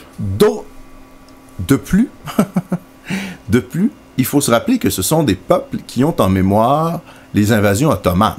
Ouais. Un pays comme la Hongrie, par exemple, a toujours été le bouclier de l'Europe face à l'impérialisme ottoman. Et donc, dans leur psyché collective, la présence des musulmans, c'est pas c'est une présence qui fait référence... Invasive. Oui, à des invasions. Et qui n'est pas du tout liée à un contexte de culpabilité coloniale, comme ça peut être le cas en Grande-Bretagne, en France, etc. Ils sont pas du tout dans le même rapport aux musulmans, à l'islam, à la colonisation. Bon, la colonisation, ils l'ont pas fait. C'est très, très juste comme observation. Et ça explique aussi la possibilité pour une droite critique de l'immigration de parvenir au pouvoir beaucoup plus facilement que dans d'autres pays d'Europe de l'Ouest. Évidemment, en Allemagne, on sait le précédent qu'il y a. C'est le Parti national-socialiste des travailleurs allemands. Il y a une grande culpabilité sur la question d'Hitler. En France, c'est le thème de la colonisation. En Grande-Bretagne aussi, l'Empire britannique. Donc évidemment, le rapport à l'immigration, à l'islam, n'est pas du tout le même en Europe de l'Est. Et c'est ce qui explique que c'est possible, par exemple, en Pologne, en Hongrie, là c'est encore plus clair avec Viktor Orban, mais là en Autriche et en Tchéquie, de voir apparaître des gouvernements qui veulent conserver leur identité nationale de manière extrêmement explicite, qui le disent, qui en parlent, et que c'est porteur sur le plan électoral. C'est pas du tout la même chose en Europe de l'Ouest.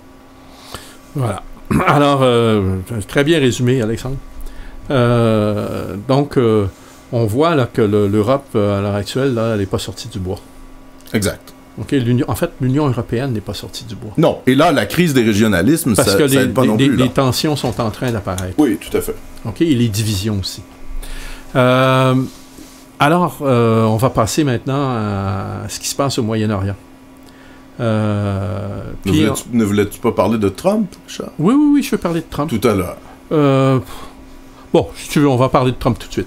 Trump, il se passe des choses aux États-Unis de façon incroyable. Oui. OK? On est en train de découvrir que Trump joue un double jeu. Ouais. On est en train de découvrir que son congédiement de Bannon a été tactique. OK?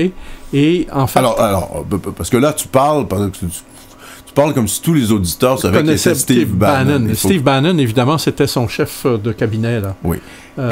Et c'est celui qui dirige le site d'information Breitbart. OK? Identifié à droite. Oui. À droite toute. Oui. Oui, mais à droite, mais quand même avec des éléments protectionnistes. Oui, et nationalistes. Oui, voilà. Plus que néolibéral. C'est parce qu'il faut le préciser. Pas du tout néolibéral. En fait, totalement opposé au néolibéralisme. C'est là où c'est intéressant. Là. Et au néoconservatisme. C'est-à-dire l'intervention états-unienne partout sur la planète. Exactement. Alors là, justement, Trump est en train de revenir à ses accents protectionnistes, etc. En fait, il est en train de regagner sa base. Ouais. Et il a utilisé des stratégies là, pour se mettre à l'abri des néoconservateurs.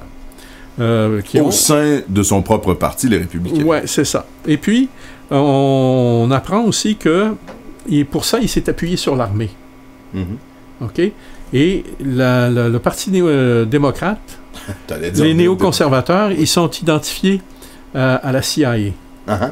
Et il y a toujours eu une opposition entre l'armée et la CIA. Mm-hmm. L'armée s'est toujours objecté, toujours pensé que la CIA faisait mal sa job. Mm-hmm. Okay.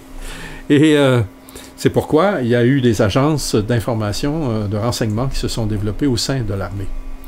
Alors qu'on pourrait penser que c'est comme... Oui, qui marchent ensemble. Voilà. Mais le problème, c'est que l'État américain est beaucoup plus complexe que ça. Beaucoup plus complexe que ça. Alors, Bannon... Avec le département d'État aussi. On connaît les rivalités entre le département d'État. Bannon n'étant plus... membre du gouvernement. À l'intérieur du gouvernement, profite de la situation dans laquelle il se trouve pour orchestrer la révolte contre les classiques du Parti républicain. T'allais dire les apparatchiks. Oui, je sais, mais je me suis repris. Mais bon... Ça, je l'ai pas dit, OK. Alors, contre les classiques, c'est les grosses têtes, là. Du Parti... disons l'establishment du Parti républicain, les Mitch McConnell de ce monde, les sénateurs McCain de ce monde, voilà. Les Corker, là, qui vient de donner sa démission. Mais alors là, Bannon a dans sa mire, c'est lui qui a réussi à faire élire récemment un sénateur, le juge...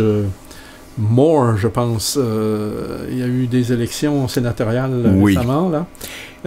Et malgré l'argent qui avait été mis en Alabama pour défendre le candidat, disons, de l'establishment, Bannon avait soutenu le candidat, pourrait-on dire, trumpiste au sein des Républicains, et c'est ce dernier qui a gagné. Donc c'est une victoire pour l'équipe Trump-Bannon. C'est ça. Et ça, c'est une victoire pour Bannon. Parce que Trump, il s'était rangé officiellement de l'autre bord. L'autre. Oui. Parce qu'il cherchait quand même à aménager la chèvre et le chou. Ouais. OK, je vous dis, il joue un drôle de jeu, ce Trump-là. Ouais. Mais ça fait peut-être aussi... la difficulté qu'on a à lire sa politique est en soi une politique. Oui, parce qu'il joue à l'imbécile. Oui, voilà, exactement. Et le problème, c'est qu'il ne l'est pas. Oui. Alors, ça déroute tout le monde. Oui. Et même nous, par moment, on se dit que ça n'a pas d'allure. OK? Et non, il faut comprendre qu'il a une drôle de partie à jouer. Ouais. Et puis qu'il est resté en lien très étroit avec Steve Bannon. Voilà. Alors... Ça peut donner l'impression... Donc, ce que ça donne l'impression, un peu pour les profanes, c'est que Bannon est plus trumpiste que Trump. C'est d'ailleurs ce qu'il avait lui-même dit dans une interview. C'est ça. Il avait été interviewé et Steve Bannon avait dit, écoutez, moi, je me retire, finalement, du gouvernement pour appuyer Trump dans ses promesses électorales, donc protectionnisme, nationalisme et lutte aux néoconservateurs au sein du mouvement, enfin au sein du Parti républicain. Et finalement, on voit que sa stratégie a l'air de payer. Ouais. Et ça envoie un drôle de message au Parti républicain aussi. Mais en même temps, tout ça, ça se déroule dans le contexte de l'effondrement de l'Empire américain. OK? Il faut quand même être conscient d'une chose. Cet effondrement-là, il est d'abord économique. OK? Ça a l'air difficile à croire, mais le fait est que c'est l'ancien attaché conseiller économique de Obama, qui avait été secrétaire adjoint au Trésor sous Clinton, et qui a été également président de Harvard, qui avait dit au moment de l'effondrement de 2008, écoutez, pendant combien de temps pensez-vous que la première puissance débitrice au monde va être capable de conserver l'autorité? Mm-hmm. OK? Et il avait conclu, Lawrence Summers, il s'appelait. Il avait conclu pas tellement longtemps. Et effectivement, c'est ce qui se produit. Donc, les États-Unis sont en train de prendre du retard dans plein de domaines, notamment dans le domaine militaire, la technologie militaire. Et les Russes sont surprenants. Alors, les Américains disent, oui, mais on dépense beaucoup plus que les Russes. Ben oui, bien sûr, ça vous coûte 15 fois plus cher qu'aux Russes de faire la même affaire. Oui, alors oui, c'est ça. Ça, c'est un aspect quand même intéressant C'est ça. Des arguments militaires, parce qu'on sort souvent les dépenses militaires. Comme étant l'argument suprême. Oui, ou en tout cas comme étant l'argument majeur. Les coûts ne sont pas les mêmes. Non, voilà. Alors là, ça change beaucoup de choses. Ça change énormément de choses. Énormément de choses. Et ça change beaucoup de choses aussi en termes de rapidité d'action. Mm-hmm. Parce qu'il faut comprendre que le régime américain, là, avec la structure de l'appareil militaro-industriel, là, c'est tellement lourd. Et puis ça absorbe tellement d'argent que, évidemment, ça absorbe aussi beaucoup de temps. Et ça prend du temps avant que les résultats soient sur la table. Alors que les Russes, ils sortent des trucs... il suffit de suivre les sites russes, et puis tu peux même aller... Le ministère de la Défense russe a même un site en français sur lequel on te présente avec un luxe de détails, de photos, les dernières... Ouais. Tu vois, mais c'est de la com, ça. Oui, mais c'est de la bonne com. Ah oui, oui. Okay. Ah, mais ça, je suis d'accord avec toi. C'est très efficace. Ah oui, oui, mais ça, c'est sûr. Mais ça, de toute manière, dans comment je dirais, dans l'espèce de nouvelle guerre froide à laquelle on assiste actuellement, la stratégie de communication de la Russie est extrêmement efficace. Très efficace. Avec les sites web russes, Sputnik, RT, avec aussi, comment je dirais, le franc-parler de Poutine, oui. avec mais en même les temps, conférences de presse qui sont tenues, il y a, on entretient chez une partie de la population occidentale, enfin, je pense qu'il se développe... Les Chinois ont un site aussi, hein? Ah oui, ça, je savais pas. L'agence, pas. Imagine, ça s'appelle Xinhua. X-I-N, Xin, ouais. Hua. Et c'est là que tu comprends d'où vient le mot chinois. Ah oui, d'accord. OK? Donc, non, un site militaire également. Je veux juste terminer là-dessus, Richard, simplement pour dire que suite à l'effondrement de l'URSS, il y a eu une période vraiment de passage à vide de la Russie. Là, on est clairement sorti de ça. C'est-à-dire que la Russie est dorénavant... Là, c'est une puissance émergente. Oui, une puissance émergente mondiale, et on voit qu'ils reprennent vraiment du poil de la bête. Mais ce que je veux dire, c'est que même au sein des populations occidentales, il y a une russophilie qui est en train de renaître, qu'on ne connaissait pas il y a 10 ou 20 ans. Non. C'est-à-dire, quand la Russie des années 90 apparaît comme vraiment pitoyable... Et alors, ce qui est intéressant, c'est de voir... Avec Boris Yeltsin et tout ça, c'était vraiment horrible. Épouvantable. Mais ce qui est intéressant, c'est de voir que les Russes semblent avoir convaincu les Iraniens de faire pareil, parce que les Iraniens ont maintenant 2 ou 3 sites francophone. Ah, ben, ça fait école. Ça fait école. Je pense même qu'il va y avoir une chaîne, as-tu vu ça? Oui. Chaîne de télévision russe en français? Ben oui, bien sûr. Écoute, ils sont pas fous, hein? Oui, une espèce de CNN, quoi. Donc, non, mais ce qui est intéressant, c'est de voir que les Américains, eux, n'ont pas... Ils diffusent pas en d'autres langues que le français. Que l'anglais, pardon. Oui. Alors que les Russes, eux, ils ont eu l'astuce de dire on va diffuser dans plusieurs langues. OK? Essaie de trouver une chaîne américaine qui diffuse en français. Non, en même temps, les Américains sont pas fous non plus. Hein. C'est-à-dire qu'ils créent des écoles pour les élites, pour finalement amener les élites des pays occidentaux à être alignés sur leur position. Oui, c'est ça. Mais tu sais, la guerre, là, comme ils disent eux-mêmes, les Américains, it's a question of gaining the control of the hearts and minds. Ah oui, la bataille pour les cœurs et les esprits. Et les esprits des populations. Oui, ben écoute, là-dessus quand même, Richard, les Américains sont forts. Ils ont réussi à imposer leur séries télévisées, leur cinéma, leur code culturel. Leur hamburger. Leur Coca-Cola. Leur gastronomie. Leur chewing-gum. le blue jeans, etc. Donc quand même, là-dessus, on peut rien reprocher aux Américains. C'est-à-dire, depuis 50 ans, au niveau du combat culturel mondial, ils gagnent. Oui. Bon. Alors... si tu vois, on vient de couvrir à la fois les États-Unis puis la Russie. Et un peu la Chine. Et on va parler quelques minutes de ce qui se passe en Syrie. D'abord, il faut comprendre qu'à l'heure actuelle, le gouvernement syrien de Bachar al-Assad, grâce à l'aide de la Russie, est maintenant... Et de l'Iran. Oui, de l'Iran. Et du Hezbollah, est désormais en contrôle de 95% de son territoire, alors qu'il était... quand les Russes sont arrivés, il ne lui restait plus que 30%. Voilà. OK? Donc, c'est remarquable. Oui. En 2 ans, là, comme c'est même plus que remarquable, c'est spectaculaire. Ouais. OK? Encore une fois, c'est quand même, là, soyons honnêtes, le mérite revient quand même à la Russie, là. Pas uniquement à Bachar al-Assad. Ben non, bien sûr que non. Ouais. Là-dessus, on s'entend. Ouais. OK? Mais il faut quand même être conscient que les Russes sont parvenus à le faire avec une relative économie de moyens. Ça, c'est vrai. Et ça, c'est assez spectaculaire comme résultat. Oui, tout à fait. Sans engager des troupes terrestres, et même en démontrant beaucoup de réticence à le faire, en limitant sa participation. Non, en tout cas, c'est une leçon de la façon de faire les choses, et à contraster avec ce qu'on découvre qui s'est passé à Raqqa. Récemment, là, cette semaine. Oui, au cours des dernières semaines, où on apprend que la ville a été littéralement rasée, comme Dresde. Par les bombardements. Par les bombardements des États-Unis. La coalition, là, de l'OTAN. De l'OTAN. Ouais. OK?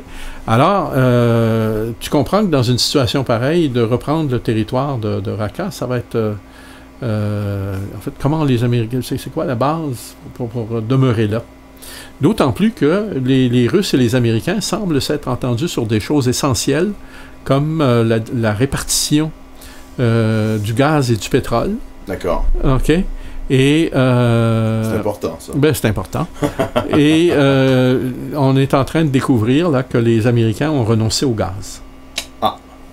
Alors là, c'est majeur, parce qu'il faut comprendre que le gaz, le contrôle du gaz par la Syrie va permettre à la Syrie de jouer le jeu de la Russie dans la distribution du gaz en Europe. Mm-hmm. Okay? Et c'est pourquoi, d'ailleurs, des États comme le Qatar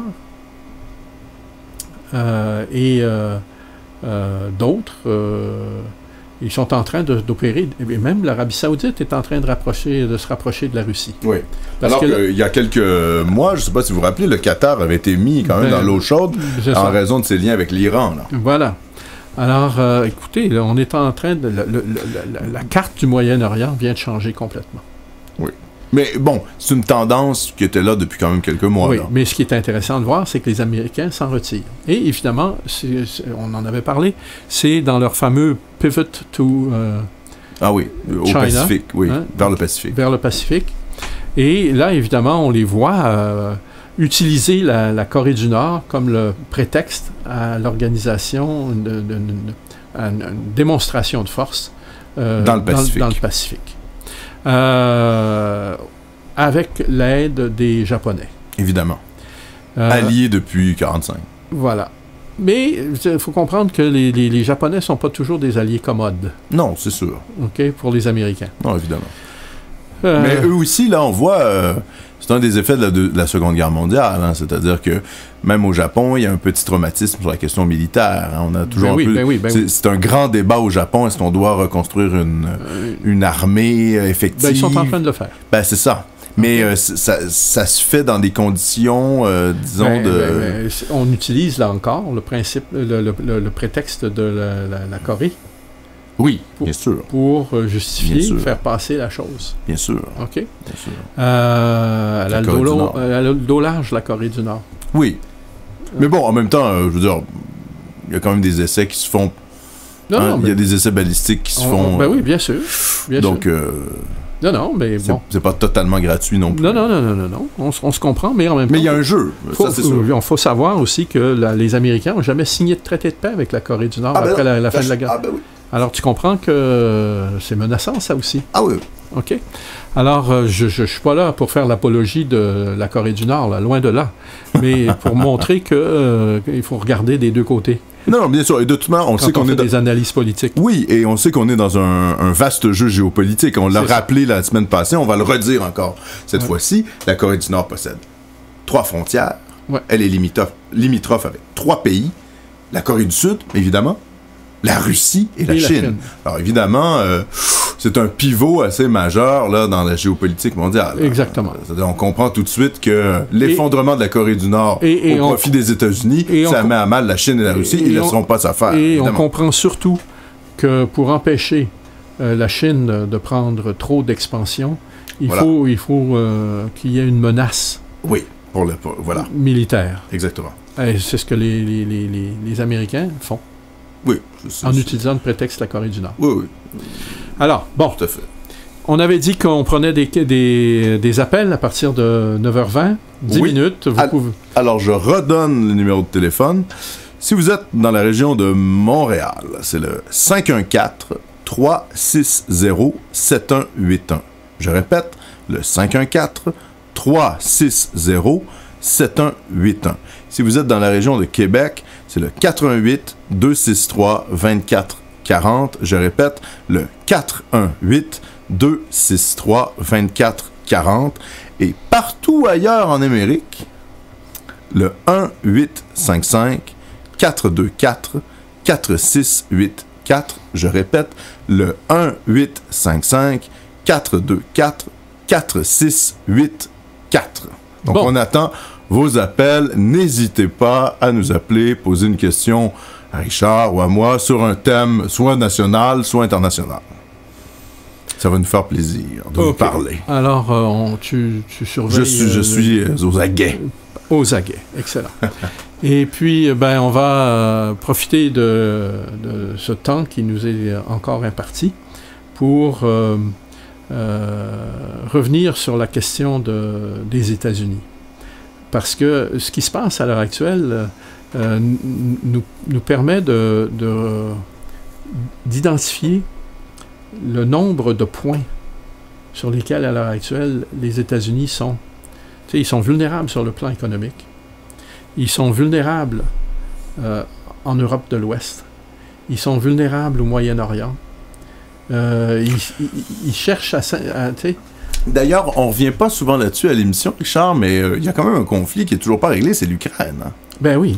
L'Ukraine, on rappelle quand même ce qui s'est passé, là. C'est-à-dire qu'il y a eu une annexion russe de la Crimée suite à un référendum gagné, je pense, à 95%. Il y a eu une faction, en fait, des séparatistes dans l'est de l'Ukraine. Le Donbass, qui ont voulu créer une république russophone. Le Donetsk et le Donbass. Exactement. Novorossiya. C'est ça. Et évidemment, le gouvernement ukrainien n'a pas du tout accepté ça.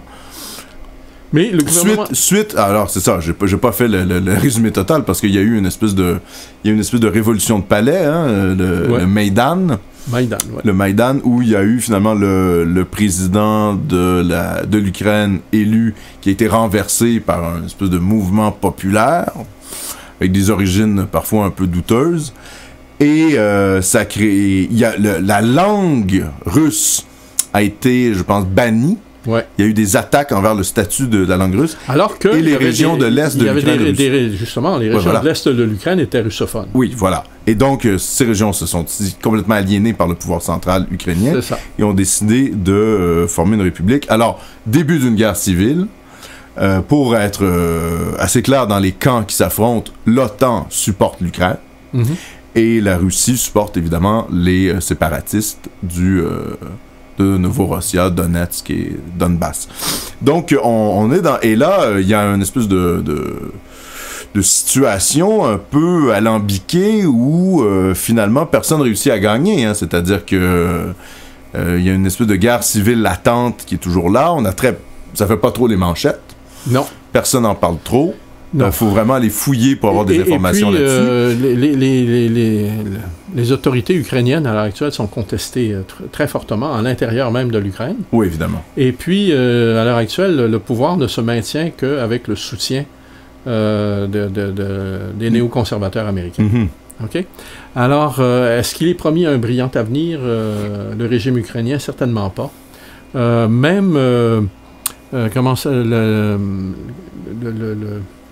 L'ancien président de Géorgie, qui s'est retrouvé avec la citoyenneté ukrainienne et qui a été ministre dans le gouvernement ukrainien, se retourner contre Poroshenko et Petroshenko, ou Poroshenko, je ne me souviens plus. Poroshenko. Et là, le régime est en train de s'effondrer, littéralement. Oui. Ben oui. Des grandes pressions à l'interne. Et faut quand même se rappeler que il y a pas beaucoup de kilomètres qui séparent la Syrie de l'Ukraine. Non. Ça, faut jamais oublier ça. Hein? Quand on regarde la géographie, on se dit « Oh mon Dieu, l'Europe de l'Est, le Proche-Orient. » Oui, c'est pas très loin. Là. Il y a la mer Noire. Là, et justement. Qui sépare le Proche-Orient. Et c'est pourquoi il était si important pour la Russie de récupérer la Crimée. Parce que si tu regardes... Voilà, exactement. Si tu regardes la carte et tu vois que la Crimée constitue une avancée dans la mer Noire. Oui, c'est une espèce de... Écoute, c'est une presqu'île, hein? C'est une péninsule, mais qui ressemble à une presqu'île. C'est ça. Ouais. En fait, c'est une presqu'île. Ouais. Puis, le fait est que la démonstration que c'est une presqu'île, elle est rattachée à l'Ukraine, et puis, il faut construire un lien, un pont, à l'heure actuelle, qui est en train d'être construit, qui devrait être prêt en 2019, janvier 2019, je crois. Ah. Un pont Champlain? Ah oui, mais même celui-là, 20 km. Ah oui, OK. OK. C'est conséquent. Là. C'est du pont. Là. C'est du pont. OK. Et surtout sur une mer. Là. Donc, il faut prévoir que les navires puissent circuler par en dessous. Il faut que... Tu sais, ça offre certaines garanties de solidité, puis d'épreuves au vent, face aux intempéries, oui. Tu vois, le travail. Puis, il y a même des vidéos que tu peux aller voir sur YouTube, sur la construction du pont, avec force détail technologique sur l'exploit sur le plan du génie que ça représente. Mm-hmm. Des appels? Pas encore, malheureusement. Bon. Je pense que des gens ont été ébranlés par notre déclaration en début d'émission. Il n'y aura pas de questions. Possiblement, Richard. Possiblement, Richard. OK. Je peux redonner le numéro, peut-être, pour les gens de la région de Montréal. N'hésitez pas à nous appeler. Le 514-360-7181. 514-360-7181. Dans la région de Québec, le 418-263-2440. Je répète, dans la région de Québec, 418-263-2440. Et partout ailleurs en Amérique, le 1-855-424-46-84. Ce qui me fait penser que ce qu'on va faire, c'est qu'on va demander à à la régie d'afficher les numéros à l'écran. Ah, ben oui. hein, Tout à fait. pour les prochaines émissions. Bien sûr. De telle façon que les gens les auront et ils se sentiront plus... parce que des fois, on les dit vite. Oui, puis oui, c'est plus pratique de le voir. Voilà. Je D'autant suis plus assez... qu'ils sont obligés de se mettre à l'écran Oui. pour écouter l'émission. Donc, voilà. On voit aussi, Richard, pour continuer avec ce que tu dis sur la Crimée, en fait, ça rappelle un peu ce qui se passe... ça a l'air d'avoir aucun lien, mais en fait, en Catalogne, hein, c'est la question de l'effectivité. Quand la Russie décide d'annexer un territoire, ben ça se passe. Pourquoi? Parce qu'ils ont des chars, ils ont le pouvoir de le faire, et même si l'Union européenne et l'OTAN hurlent au meurtre que c'était une annexion qui suivait pas les traités internationaux, dans les faits, personne ne va faire la guerre à la Russie pour lui retirer la Crimée. Non, certainement pas. Donc finalement, c'est la force qui l'emporte dans l'effectivité. De toute façon, la Crimée, n'étant pas un État indépendant, voilà. n'avait pas à demander une reconnaissance à qui que ce soit. Ça, c'est sûr. OK, donc ça plaçait déjà le problème sous un tout autre... oui, parce que c'était pas une déclaration d'indépendance, c'était une annexion. Une annexion. Ouais. OK, et puis la Russie, personne ne va se permettre on peut refuser de reconnaître la Russie. Tu sais, c'est comme là. oui, et puis comment je dirais... on a un appel, mon cher Richard, malheureusement... Ben, on va prendre l'appel quand même. On va prendre l'appel, d'accord. Alors, un instant. Il faut récompenser l'effort. Oui. Bonsoir. Bonjour. Bonsoir, messieurs. Bonsoir. J'adore votre émission. Je m'appelle Christiane. Bonsoir, J'adore Christiane. votre émission. Ben, merci, c'est bien gentil. J'ai une question pour vous. C'est très simple. Je me demande pourquoi, vous avez parlé de la Catalogne, pourquoi elle ne serait pas reconnue comme État? Alors, même s'il y a une déclaration d'indépendance, et ça m'intrigue beaucoup parce que vous avez parlé de l'Europe, peut-être, mais il y a d'autres pays, il y a d'autres États qui pourraient les reconnaître. Est-ce que vous pourriez répondre à cette question? Oui, certainement. C'est une excellente question, très pertinente. On vous en remercie. La raison, c'est que les pays qui pourraient reconnaître la Catalogne, autres que les pays européens, et il faut comprendre que la Catalogne a besoin de l'Europe pour survivre. Hein? Alors donc, évidemment, le fait de se faire dire non par l'Europe, ça la gêne énormément. Il y a d'autres pays qui pourraient être capables de reconnaître la Catalogne, c'est les pays latino-américains. Mais dans le cas des pays latino-américains, ils entretiennent des liens quand même assez étroits avec l'Espagne. Et ils seraient peu susceptibles comment dirais-je? De froisser l'Espagne. Ben, voilà. Ouais. Et il y a peut-être, même le Portugal ne le ferait pas, ni le Brésil. OK? Donc, tu vois tout de suite que c'est une autre partie de la carte qui vient de se fermer pour de la map monde qui vient de se fermer à la Catalogne. Il resterait quoi? Les pays africains et l'Asie? Oui. Parmi ces pays-là, la Chine pèse lourd, et la Chine, qui elle-même fait face à des tensions séparatistes, est certainement pas pour aller encourager qui que ce soit en lui offrant une reconnaissance de son statut d'indépendance. Mais que doivent-ils faire pour être eux-mêmes? Je pense qu'ils s'y sont pris de la mauvaise façon.